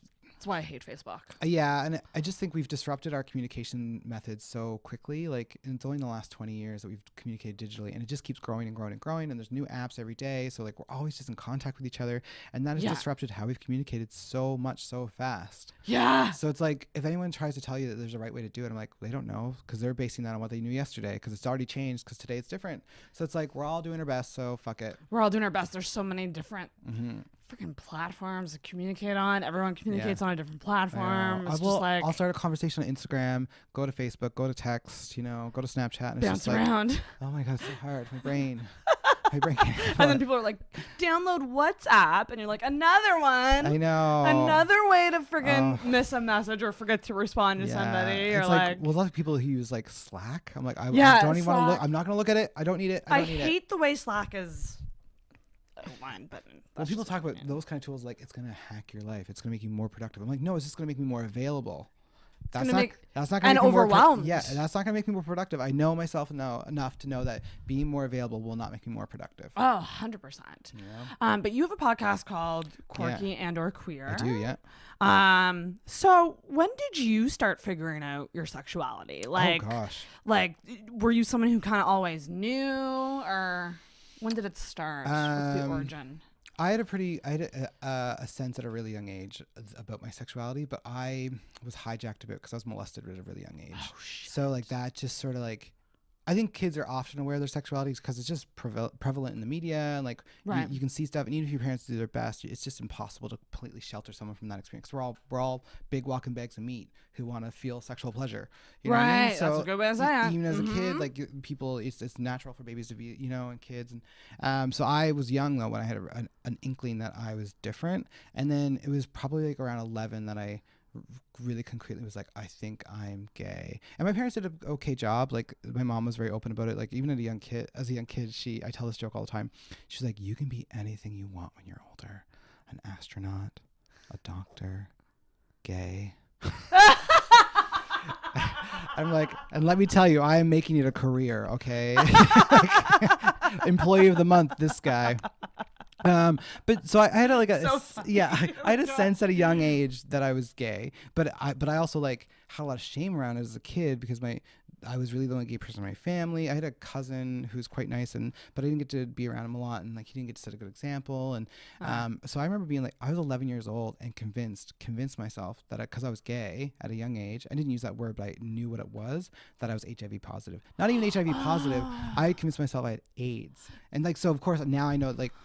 As an adult who is like hopes to work in healthcare, I understand that like that's a complicated thing to experience, but also like HIV AIDS, like it's just a different place, different time now. But there's so much in the media at that time in the 90s when I was a kid. That was trying to scare you. Yeah, like if you're gay, you're going to have AIDS. So as a kid, I was like, I remember writing, like thinking as a kid and like crying because I was like, well, I must have AIDS, which is such an awful thing to say because like that's not even reflective of how that disease works. But it's just that's the way the media translate it. Not so I had like a deep sense of shame at a young age about my sexuality, and so I kind of came out at 21.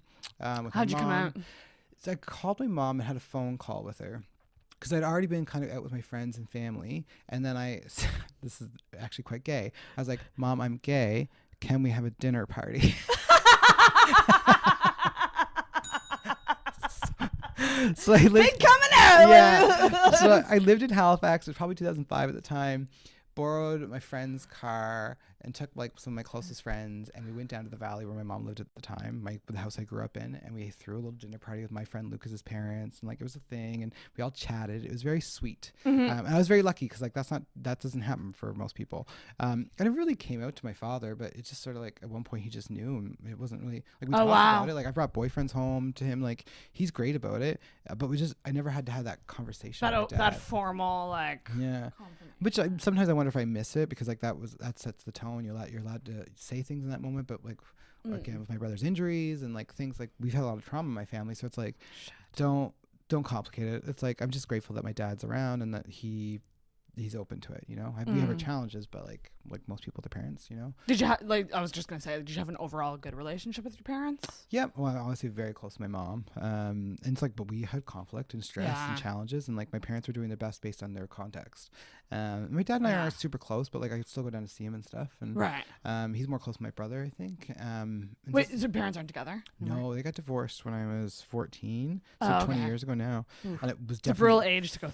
It was acrimonious too. It was intense. Oh shit! But again, it's like that's the life that I was given, you know. So and you know what? Sometimes people truly are better apart, and it's these for the two definitely better. are. I'm sure my mom's gonna watch this, and I'm sure she agrees. Hey, Mom. Yeah. You did a great job. Yeah, G Money, what up? Yeah. So yeah, like that definitely informs my thinking about how I think about relationships and the challenges they experienced, and so you can never like we're all participants in a system, right? So it's like that informs what I think about, and so I think a large part of growing up is just dealing with the trauma that's been translated or given to you from your family, and then just trying to find your way through it. It's so true. You we know? talked about this briefly before the mics came on. Yeah. But just how much your upbringing affects you. Yeah. And you don't always realize it right away. No. Until you really think about it. And you're like, oh, shit. I fully think that if you figure life out, you die. It's like I don't know if I believe in God or the universe or what, but it's like if like you fully figure out, there's someone up there who's just like, oh yeah, he's done. And some people just obliviously are going about life not being self-aware. Yeah. And then they just ignore it. And like they're doing their best too, right? Like they're doing their best too. I honestly think most people are doing their best. I think the more power people have and the higher up the hierarchy they go, like we have to make them more accountable, like Harvey Weinstein and like those kind of people. Like I can't confidently say like people like him or Trump are doing their best because like there's so much power. Yeah. But it's like I think for the most part people are doing their best, but there are those outliers who are just really screwing billionaires. That are screwing just things up. Fucking everything up. Yeah. So he came out at, sorry, what age was 21. 21. Yeah. Okay. And so did you date did you have a lot of boyfriends? Oh my God, no. God, chubby Timbit Tyler? No one had no boyfriends. What was like your first experience with a guy like? I was young, like I mentioned. So that was sort of like there. But like my first experience, kind of like as an adult and more aware of my sexuality, still super screwed up. I think it was 22 with a guy named Evan. I was at a party. It was in the Valley, and of course I instantly fell in love. I was like, he loves me. He didn't. Spoiler alert. I don't know where he's at now. He was a nice guy, and he was where was he? He's an artist. He moved somewhere. It's my friend Lucas. He knows him really well too.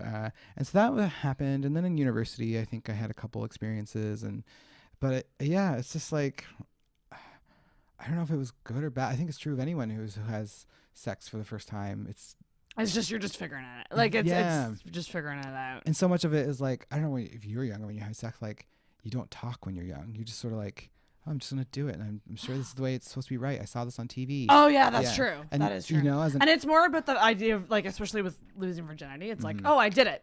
I did it. And like that's what it's about, achieving that point, and not so much like, oh, like, well, you don't think about the details. Yeah, and there's so much stress and like emphasis placed on the act of sex, and I'm like, kind of every time you have sex with someone new, or even someone you have sex with multiple times, it's like it's really the first time all over again. It's true. You know, and it's always going to be complicated and layered because society makes it complicated, and it's complicated inherently, I think, too, because it's wrapped up in emotions and like risk potentially, and I don't know, sex is complicated, so it's like, is it ever? We're all again doing our best, I hope, and I often think about sex in terms of like a radical act, because it's like if you're doing it and it feels safe and consensual for you, that's already more than what society allows us to even like do at a natural level, you know? Yeah, that's very true. So, yeah. So are you someone who wants to be in a relationship? What about like monogamy? What are your thoughts on that? You a monogamous person? Like, are you one man guy? I don't know. I've only ever had like 2 longer relationships. One with a really wonderful guy. Maybe you'll watch this, Carl. He's wonderful. We're really good friends. We chat all the time. Yeah. And so we were monogamous. More or less. I want to tell my story, not his, right? So it's like, right. And so I think monogamy is valuable and important if it's important to the people who are involved. So if like that's something that's important to you, then that's right. Just like any kind of boundary or limit or expectation. It's like, don't leave your socks on the floor, to don't sleep with other people. It's like, if it's important to you, then it's important to you. I'm not going to be the one to judge whether or not what's valuable for someone else has merit. That's very true. So for me, monogamy is less important than respecting people's limits and boundaries. So if somebody wants to be monogamous, then that could be, not that I just want to accommodate other people's needs all the times too, but like I think if I was in a relationship where I felt valued, like their values lined up with my values, that we were building something together, I would probably want to be monogamous. Right. It depends, I guess, I just I don't know. There's also a little bit of fun in like having that opportunity to not be monogamous too. Like, I don't want to limit or shame like fun experiences. Yeah, it's true. If there's a charge or an energy, or you feel like something really resonates with you, then I'd much more rather have a conversation with the person I was in love with, be like, what do you think about this? Right. Well, I mean, because I think that's where things get tricky, right? Yeah. Is when the communication, the openness with each other and goes away. It's so easy to place all of your unmet needs onto someone else. So like if you're in a relationship and you are not monogamous and you have an open relationship, but your other needs aren't getting met, I think it's kind of natural for you to find someone else and then project all of those needs onto the other person. So then it's easy to build that narrative of like, well, this person's actually who I want, not this other person. Yeah. So it's complicated and messy, and it always will be. Complicated as fuck. Yeah. I love embracing the complicated.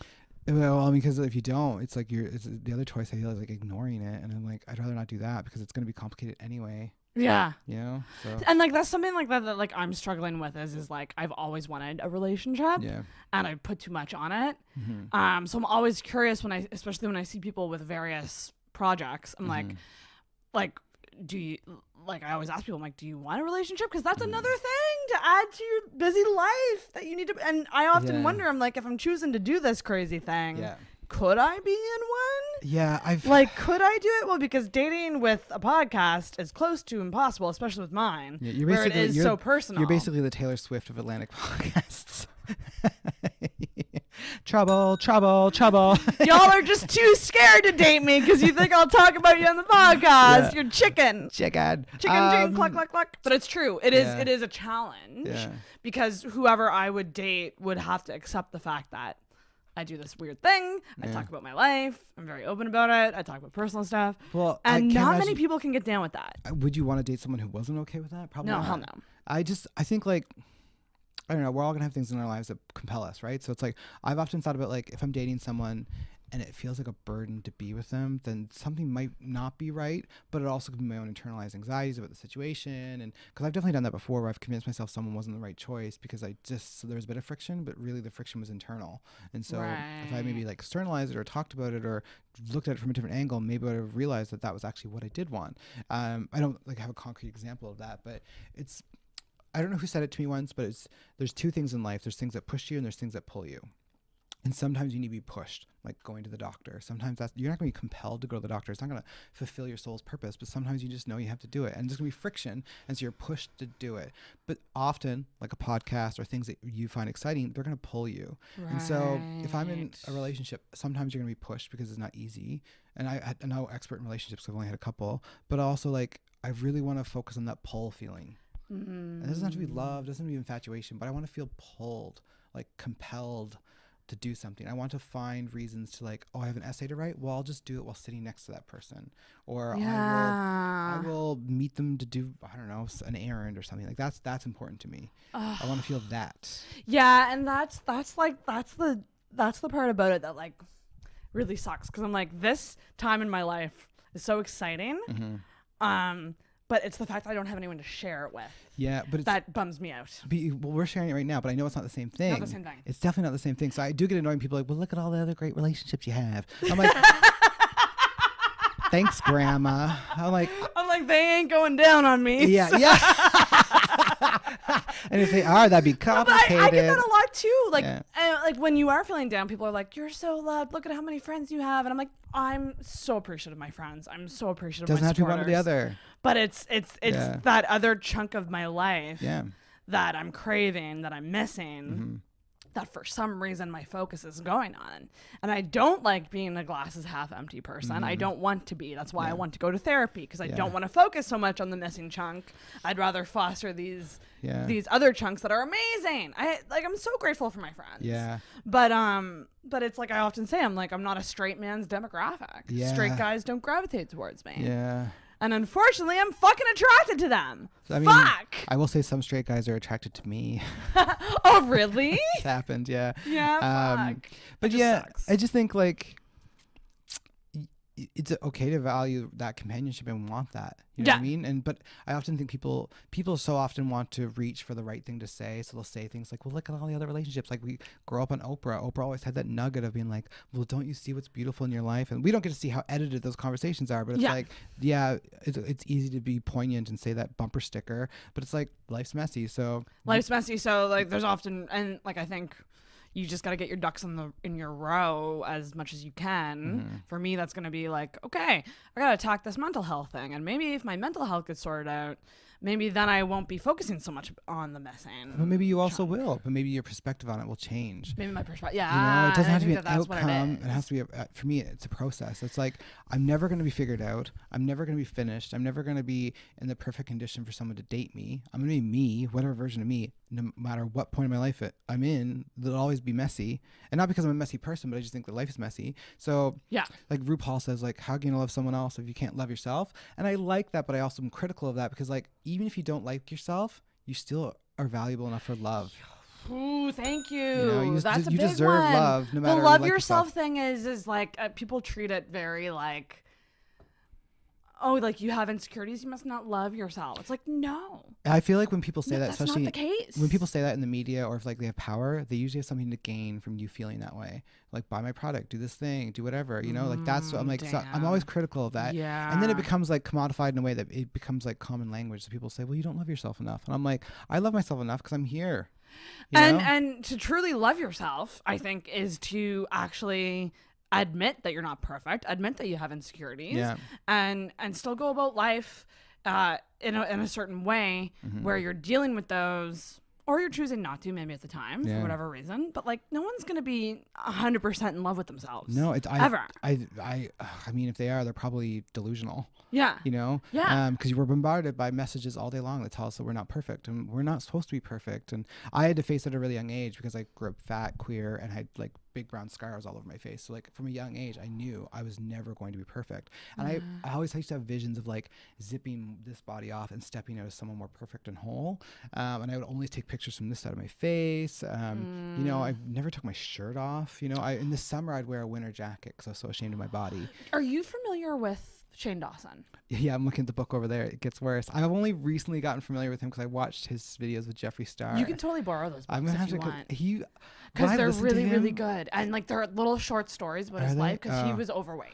Oh, I don't know much about him, but just watching the few things I have online, I find him really funny. Yeah. And so obviously some of it's manufactured and he's doing it but he's rich now because of, you know what I mean? Yeah. So, but yeah, I do enjoy him and I think he's similar to me in some ways. I think you should read these books. Yeah, I think you would relate to a lot of aspects of it. He has a close relationship with his mom. Oh, does he? Grew up overweight. Body image issues like his whole life. Yeah. Like, even now that he's lost weight. I've seen him talk about he's talked about like bulimia and anorexia and like that's it's insane what he's gone through. Yeah. And he had like a crazy food addiction. Really? Like he was what was he addicted to? I think it was like a stevia packet, like literal sugar. Really? Would eat tons of it. Oh. You should read those books. I'm gonna take it with me. Yeah. They're really good. It's a tricky, like even in a podcast and talking about these issues, we're also participating in this idea that we have to name our suffering and our challenge and then put it out there for someone else to validate us and maybe give us money. You know what I mean? But it's tricky because it's like, it also feels good and it is good to do it, but we do live in this world where people always want to tell their story and they make money off of it.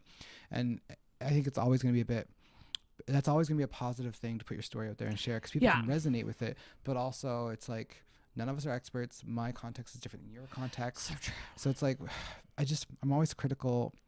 And it's not saying Shane's one of these people because it doesn't seem like that. But like when people act like they've made it, like life coaches, I only know a couple of them that actually like I can appreciate what they have to say. Other ones, and this is probably gonna get me in trouble, but it's like it's near the end of the episode. Say it. Is it okay? Good. It was just like if someone's a life coach, I'm just like, but why? But why are you? Yeah. The thing that's challenging me with life coaches and like also like the AA models and stuff like that is that it's unregulated therapy a lot of the time. Yeah. And not that things have to be regulated all the time, but I think there is value in not just like saying positive things and looking at positive things, but sometimes we do need a critical awareness that allows us to reframe things, not just be more positive, but also acknowledge that there are barriers in society that sometimes we just can't overcome. You know, looking at a glass half full is not going to help you go down the street in the middle of a snowstorm when the sidewalks aren't plowed and you're in a wheelchair.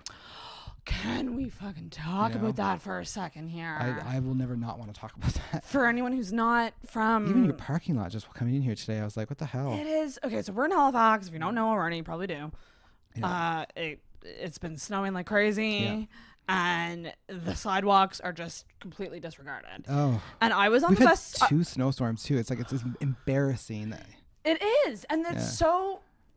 frustrating because I was on the bus the other day and there was someone with a disability and they're towards the back of the bus and like I get it. I often am just like, you should probably stay at the front. If that's just my thought, but anyways, this person wasn't. It was a packed bus. She probably got forced down. You never know. But open the door and like it was like a mountain of snow. So most people are just like hopping over it. She couldn't hop. Of course, She literally had to crawl.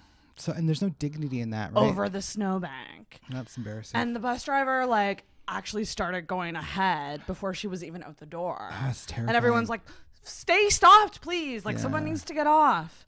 It's just absolutely insane. I felt like shit seeing that. I was like, fuck. Like, I can deal with it because I can hop over it. But for these people who can't, what are they supposed to do? What scares me with that situation that you just brought up is that for a lot of people on the bus, they probably told that story to someone else, but they criticized the bus driver. And I'm like, there's accountability for the bus driver in that moment, but also they're being exploited and they're in a system that's not they really can't equitable. And so it's like in a better world, we just wouldn't have these issues. Like, I'm not sure if you're familiar with the Accessibus or if you listened to my last episode of the podcast, but the Accessibus here is an accessible bus service that you call. You call 7 days ahead, and if you have any accessibility or like disability challenges, they are supposed to be able to get you to where you need to go. But you call 7 days ahead minimum to book. If you call any after 7 days, they just will not book it, and they only call you. I think it's like 24 to 48 hours before your appointment to let you know if you've actually got to drive. So you think of people with, any kind of accessibility issues or health issues, usually they have more appointments or more burdens or more barriers to navigate.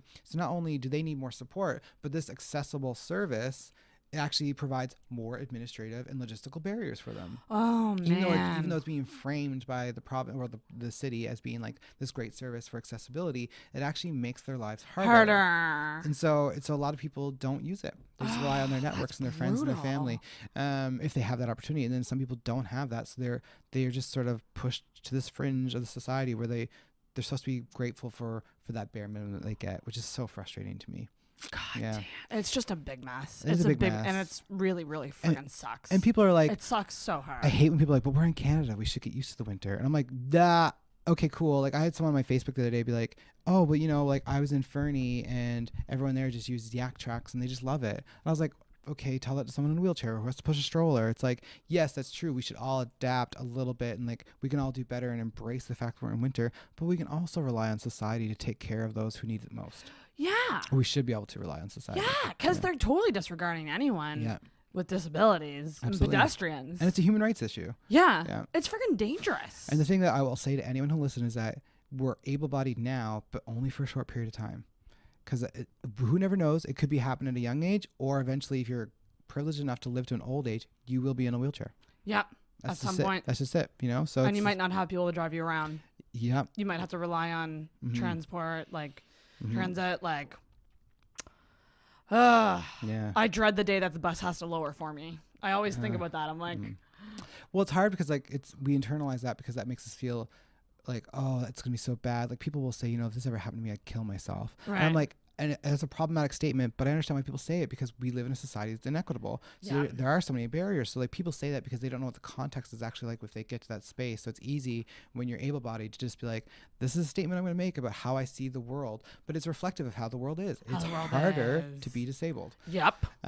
So I can understand that completely. Yeah. I've had to confront that in the last few years because I've had so many challenging health issues and chronic pain that's made me think differently about life. And I mean, I won't say that I'm glad I have issues, but I will say that I do value the perspective that it's given me. It's given you. Yeah. The chronic pain, we didn't even get into that. I know, broken butt. Can you briefly? Sure, yeah. Essentially, what it's it like is? I have a bunch of health conditions, but the biggest one that's like in the last few years that's come up is that I actually have a dysfunction in my pelvic floor that just makes the muscles there super tense all the time. So it's just like sometimes I'll be in so much pain. Like in January for 3 weeks, there were days I couldn't get out of bed. And I did here and there. Like it's always surprising what you can do when you're in pain, but it's just it's a very intimate area to be in pain. Like next week I have to go to my physiotherapist and she's wonderful. But it's like, it is a weird thing to be a 34-year-old man and go see a pelvic floor physiotherapist who predominantly treats women after childbirth.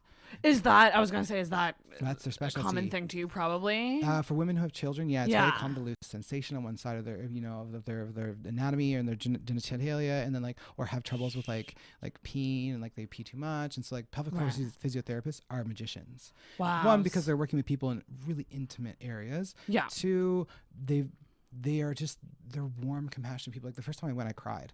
Oh. I bawled on the table. Well, because they're addressing issues that you probably thought would never be solved. And that's just it. And we hold tension in funny places. And for me, living with my history with addiction and sexual trauma and whatever else, it's I just hold a lot of tension and awareness of the things that have happened to me there.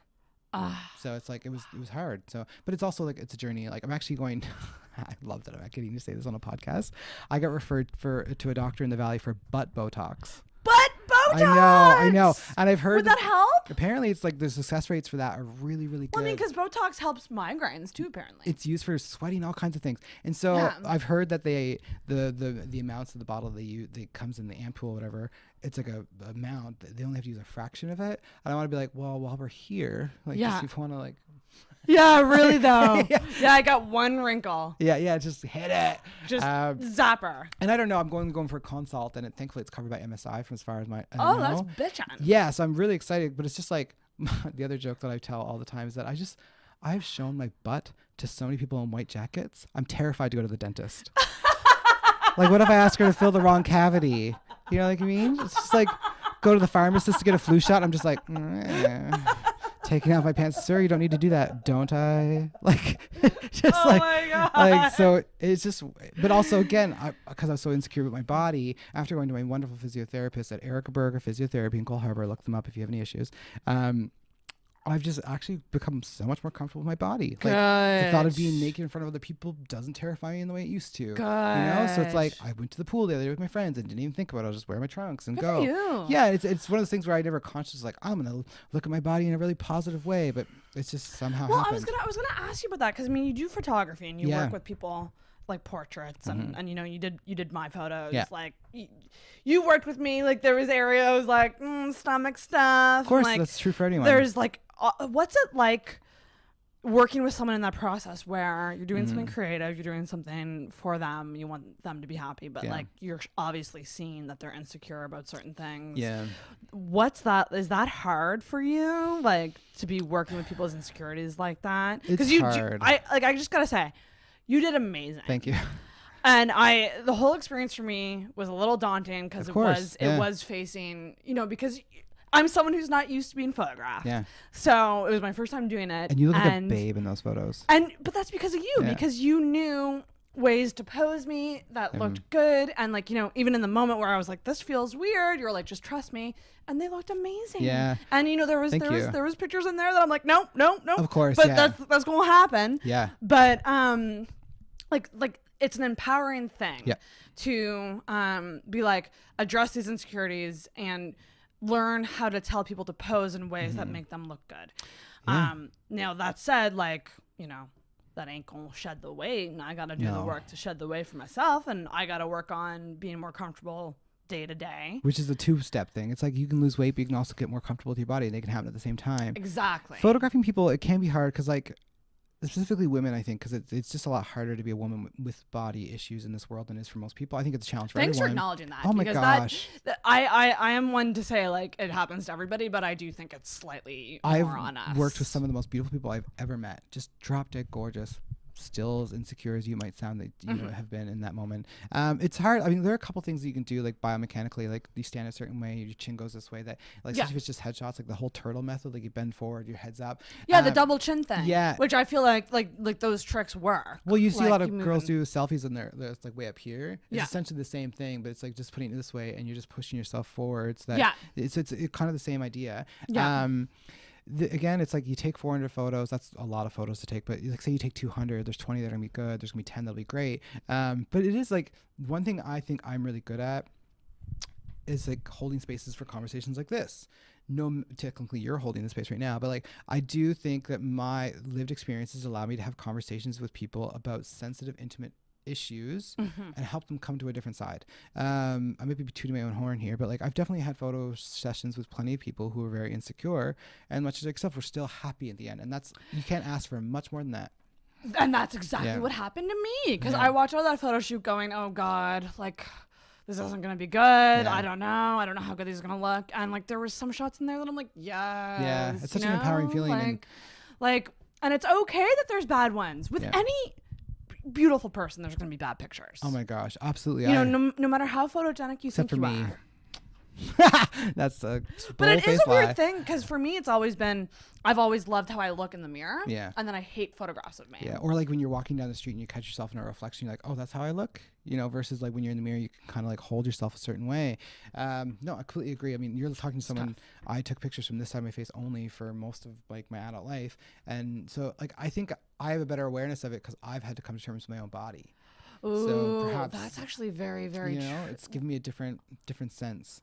Right. And I'm also aware that like when most people contact me for photos, they need the photos for a specific reason. You have this podcast, people need headshots, people are getting married. There's always a reason why they need those photos. So what I most often ask to do, and I think I asked you as well, is I don't ask people to tell me what photos they want. I want to always ask, like, if you had to just say how someone else will describe your photos, what 5 words will they use? Right. Describe the vibe. You know? And so if that people tell me that, I try to use that as like the framework for when I'm thinking. Sometimes I forget, but it's like people say, I want to be fun, I want to be whimsical, I want to be sexy. At least I'm like, oh, well, that lets me know what language I need to use if I need to correct in the moment.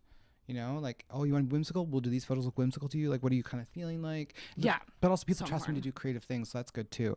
Oh yeah. It's a bit of a, sometimes what a I feel wild like ride. Yeah, photo shoots are a bit like therapy sometimes, I think. So anyway. It really We've is. covered so many topics. It really is. Like, it's such a like, I have so much more respect for A, photographers, and B, models. Because models, I was just thought, oh, you just got to be hot and show up.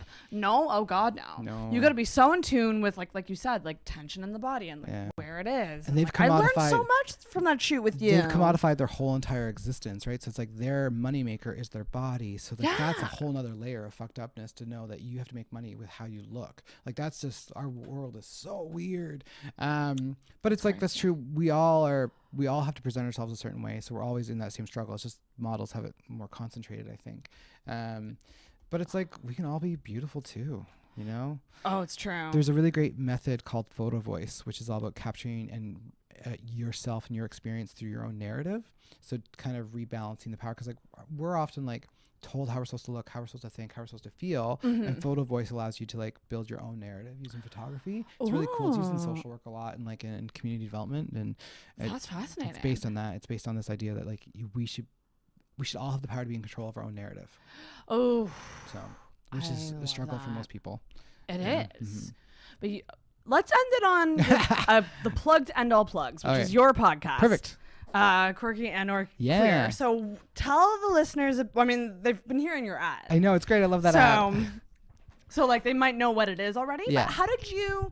What gave you the pull to actually start it? Because the idea is fantastic, which it Thanks. focuses on weirdness. Yeah. And, you know, quirky people. Yeah. And Well, I've always been interested in storytelling. It comes through my photography. It comes through the writing that I do. It comes through the work that I've done.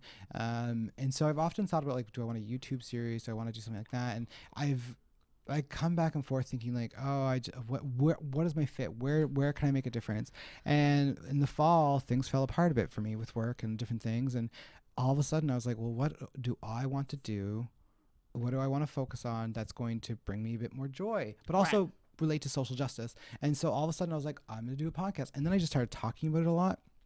And then I I did this project where I sent out 100 cards to 100 people or places in the community or anywhere that helped me survive last year. So like I sent one to my mom, sent some to friends away. Yeah, like a thank you card? Kind of, yeah. I called them 100 mementos. And so what I did is I made lino cut prints, and they're all different colors. And then they say 100 mementos, like a forest scene on it. And then I wrote on the back of the card to each people individually, like, these are the projects I'm committing to. Here's how you help me find more freedom, more vulnerability, more sanctuary, more harmony, more how you helped me last year, like very specifically, because like I just have some really wonderful people, places like Glitter Bean Cafe in Halifax or Alter Egos. That's where I did a lot of work, and I always felt safe, so I sent them cards. And in that process, I just was like, well, I'm telling 100 people I'm doing a podcast. And so I was like, that means I have to have a website ready and an episode up by the time that they receive this card. And so it was like another layer of like push. Yeah, it was like the push that I needed, because I had the pull, but I needed that extra layer. But also it was nice to send out 100 cards to people that I cared about. It's like gratitude. Yeah, like I sent one to Lori Brown, who does The Signal. I used to do The Signal. Now she has a podcast called Pondercast. She used to work for CBC. Oh, cool. Yeah, and she sent me back a personal message being like, you know, this made our day here at the office. Like, it's just so great. I hope you love having a podcast. I sent one to the cast and the crew of 22 Minutes because I just love them. And I just wanted to tell more stories related to otherness. I saw that there was a bit of a gap around like experiences of queer or quirky people, and that's something that really defines me. So I was like, I want to have conversations around that. I've done 5 interviews so far. I'm doing another one this Friday. There's 4 episodes up, 3 full episodes, 1 teaser episode. And it's funny, like I listened to my teaser episode 00, and it's like I listened to it, I'm like, oh, it sounds the same because it's got the same great theme music from a guy here in town called Brandon Mott. It goes by Field Note with DJ. And it's still good, that first episode, but it's like now I listen to the most recent episode and I'm like, oh, that's what I want to do. This most recent episode, I'm just so proud of it. Oh my God, I have to listen. It's so good. I talked to April Hubbard about disability and sex, and like, and that's a subject that I'm fascinated. I would love to hear that. She's just the most like open, gracious person like I've ever met. So it's amazing to be able to have these conversations with people like you're doing right now for me. You're allowing me to tell my story, which is, you know, so wonderful for me, because I'll tell my story to the poor person at the grocery store. And you know what? It's probably, we've only scratched the surface probably with your story. God, don't dig too deep. But yeah, that's the podcast. That's what drives me. Cool. 2019, we're gonna kill it. I think because I met you when you were just starting it, or when it was really new, and like I know for a fact that when you start the podcast versus it takes you a while to actually get your footing. Yes. Yeah. And there's nothing against those early episodes. It's just those early episodes are you like you're testing. still coming. You're testing. Yeah. And then once you hit that vibe, it's just going to be full steam ahead. And full steam ahead. Where I'm going to be and where I thought I was going to be are different. Like interesting. I had all these different name ideas and things I was going to do, because originally I wanted to focus mostly just on mental health and like the concept of madness. Yeah. I'm empowered by that idea of madness and like mad pride and just taking sort of like celebrating the fact that people are neurodiverse and different. But I was like, that's not my story fully. Like I have mental health issues, but I'm not like, I don't experience psychosis. I don't have like, so like I didn't want to tell that story in that way, but I still wanted to have space for those stories to be told, but also queer stories. So quirky made sense to me, queerness made sense to me, but I didn't want to be one or the other. So it was quirky. And I like that it's and or. Yeah. And I like that you kind of narrate in little bits. That was really important to me. And it's very well done. I didn't know that's not what most people do. I only listened to a couple podcasts. Like there's one called The Hilarious World of Depression where they interview comedians, and it's just, ooh, I think you would love it. It saved my life probably at one point, because it's just, I would hear things that I just needed to hear in that moment. And I was like, right. Yeah. I'm lucky that this has given me a different perspective. I'm lucky that my mental health is like part of who I am. It's hard and it creates barriers, but it's also like I am lucky in some ways too, because it just makes me think differently. More critically. Yeah, so that's what my podcast is That's hopefully somewhat like that. And I've gotten really good feedback. Like people keep telling me it sounds like a radio show. Which It sounds really damn good. It's done mostly in my mom's basement, so it's like that's good to hear. Did you did you research podcasting a lot before you started? Because that was one of the mistakes I made. Like I just jumped in. Yeah. And I didn't focus on quality as much. I was just like, get it out, just get it out. Yeah. And that's something like I whenever I hear of someone wanting to start a podcast, I'm like, okay, this is what you got to do. Yeah. You like I was just like, you gotta prepare. You told me all kinds of things that were really helpful. You know, originally I only thought I was gonna do 30 minutes, and that was probably my own fear. And then you're like, F it, do. If people don't want to listen, they'll turn it off. That's one thing that I learned very early on. It really depends on the podcast. Yeah. Other podcasts are much better suited to 20 to 30 minutes, which is the sweet spot. Yeah. And I get that. But like if you are diving deep into somebody, Yeah. Ooh, that sounded weird. Does it? you gonna need more than 20 to 30 minutes. Yeah, it depends on what side of the coin you're looking at that situation from. But like you're talking about deep things. Yeah. And it's like what So deep deep. conversation have you had about life that you've had has only been 20 minutes long, Well, and also know? like there's potential for harm in that too. Like you ask deep questions without giving like, for me it's fine because like I have a self-awareness to like to kind of dive into my narrative because I do it all the time. But if you're interviewing someone and they maybe haven't had that space, like you could harm them by asking those questions, and That's then true. and they're like, thank you so much for coming to my podcast, here's, and it's like you've just like re-traumatized that person by because true. I don't ever want to dig into people's narratives without their consent or without their awareness. You're you know? pretty much just giving them a mic to tell their story. Yeah, and I like you. Like I yeah. talk to them ahead of time to see like these are the kind of questions I want. Like, is there any? I want you to be the driver of this, but I want to ask questions that allow you to say what you need to say without making me force you to say something. Exactly. Yeah, and I always just ask like, what are your fucks? Like what? None left. We all have some. Yeah. It's fun to not have a lot, Yeah. but like we all have some fucks that we're like, oh, this is touchy, or like, oh, like, and even me as like, and both of us are very open online. We show a lot of vulnerability online. Yeah. Like, is there anything in your life, or is there anything that you draw the line at, like where you're like, I'm not going to talk about that on social media, or I'm not going to talk about that on the podcast? I think, yeah, of course, there's always gonna be limits to what you think you can share, and there's like a little threshold between like what's uncomfortable and what's comfortable. That's where the magic is, and so like I try to share within that the things that push me just a little bit, but I don't want to go beyond that because then I don't want to also put myself at harm or put myself at risk. But because I've lived with shame for so long from some of my behaviors and things that I've experienced, I'm also like, well, fuck it. Yeah. You know, I've lived 9 lives, and it's like if I don't take control of my narrative, there could be a position or a time when someone uses it against me. Oh my God, You know? that's ding ding. Yeah. Because like the second that I started embracing it, Yeah. and I hate saying this because like this is, it's such an archetype, but like when I started embracing being a hot mess, quote unquote, the hot mess girl, like the girl who's like, I don't know, it's an archetype that absolutely. I think I've embraced. Yeah. I don't think it's totally me, Yeah. to be honest. Yeah. But when I started embracing it and not and just being like, yeah, this is what it is. Yeah. And when I started not being cagey about the podcast, because when I started, I hid it from a lot of people. Yeah. When I started just being like, this is what it is, I'm leaving it all on the floor, is the second that I think people started actually taking me more seriously. It was funny And 'cause- actually caring about what I was saying. Well, I think vulnerability is often valued. However, it depends on your privilege, right? Like I often think like I've been so lucky to work places where I'd be like show up as my whole self, but like this is me, I'm having chronic pain, I'm having this. Like I went to a job interview a couple weeks ago and I was full on chronic pain, and I had to stop the interview and be like, I'm sorry, I have this condition. And they held space for me, but it was a nonprofit that is around mental health, so they could understand that. But you work at Subway. Yeah. And you're like, I'm having chronic pain today. And now I don't know if this is true of all Subways, but people who make minimum wage and they're being exploited the most often don't have that freedom. They don't. You know, and That's true. that's the challenge is like, we have this like, these media companies and like self-care influence companies being like, you know, just show up as your whole self. And I'm like, you're only allowed to do that if you're part of yoga culture, or if you're like a part of like a certain like upper echelon of society that allows you to have that space. So it's sort of like this 2-tiered thing. It's like people with privilege can become their whole selves and then make money off of it or be valued in society because they told their story. But for the other people, they don't get that opportunity.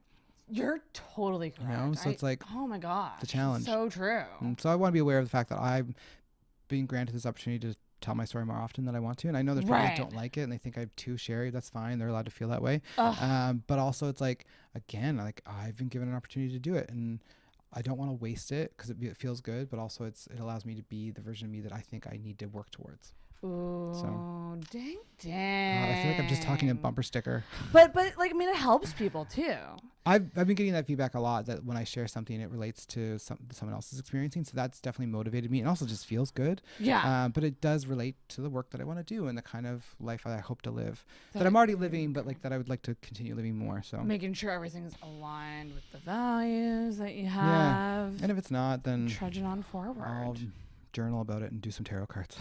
Tarot card! I forgot about the tarot cards. I know. I don't know if I brought any, but yeah. That's so you're such a fascinating person. Thank you. And I'm like I'm rooting for you so hard with this podcast. Oh, I appreciate think it. it's doing so good. It's such high quality stuff. Thank you. You guys gotta subscribe. Please, yeah, Quirky and Queer, anywhere you Yes. download podcasts. I use Anchor to upload Anchor, mine, yeah. and they've been great. So. And follow. Yeah, You have social please. media? Yeah, on Instagram, I'm at TJohnny, so just at TEEJOHNNY. I have quite a few followers on there, and it's great. It's mostly photography related stuff. And then I have at Quirky and Queer for Instagram. Yeah.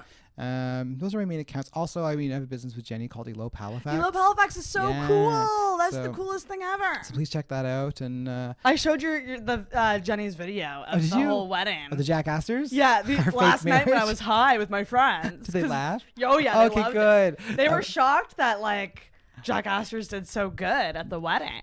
Honestly, I'm highly critical of organizations usually, and like especially like chains. And I was really nervous because marriage is very much a heteronormative like institution, and so Jenny and I were doing it. It was funny. It was gonna be funny, but then like putting on the clothes and like seeing her in the dress, and, like it does trigger this part of your brain, be like, oh, there's another world out there or another universe where like this is actually what I might be doing.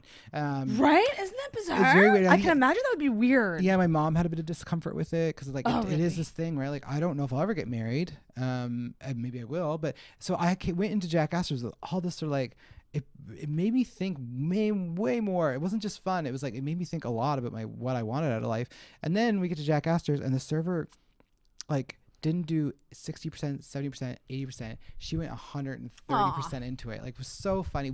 Jenny and I were like, you and her are so similar. That's what. Yeah, she messaged me, and I don't know. Like I think. The server messaged you? Do you have her Instagram? The servers? No, because we gave her your information. That's so funny. I'm gonna have to try to find her because I think I did get a follow. Was her name Andrea? Yes, yeah. Okay, let me actually just. Anyway, she was great. Jack Astor's was great. Jenny and I were both really surprised by the whole experience. At the end, they were like, "So are you guys actually married?" And Jenny and I were like, no. And she's like, "Oh," and we could see that they felt a little maybe awkward about it because we were like sort of making fun of the institution of marriage, which is what Jack Astor's is also doing, which I think there should be space for because things can just be funny as well. Yeah, it doesn't have to be serious all the time. No, but then they were like, we told them we were business partners and friends, and they like loved it. They paid for our food, like they comped our food. I saw that. It was.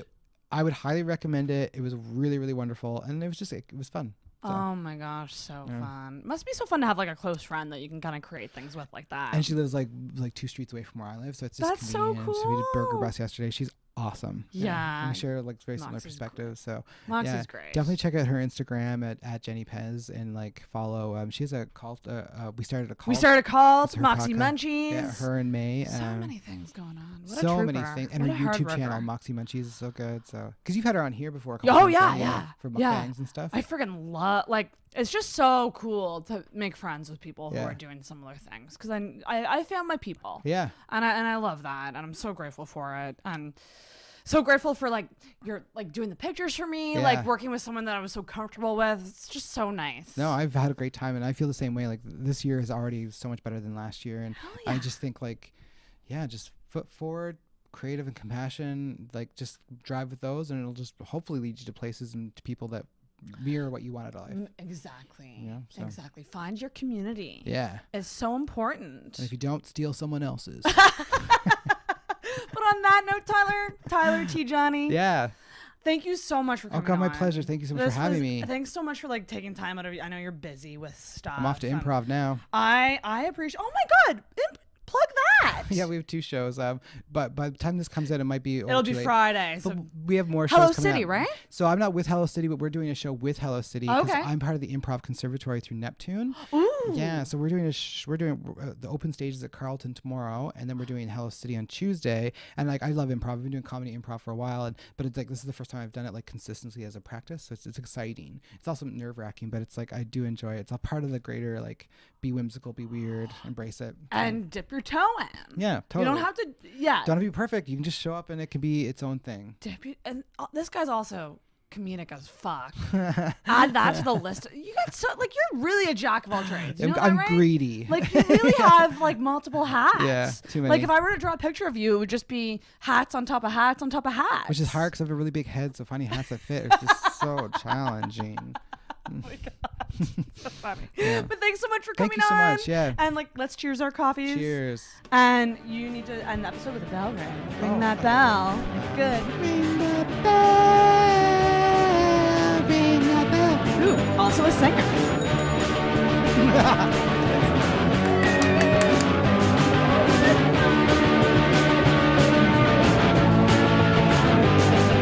All right.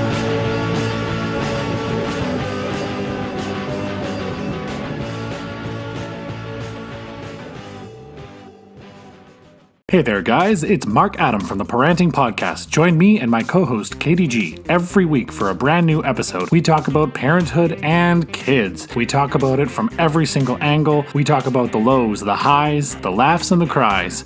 Join us. Subscribe wherever fine podcasts are found. And don't forget to join our community. You can start by visiting us on Facebook, facebook.com/parenting. It's like parenting with an A in the middle because we like to rant about stuff. Anyway, you get it. We'll see you there.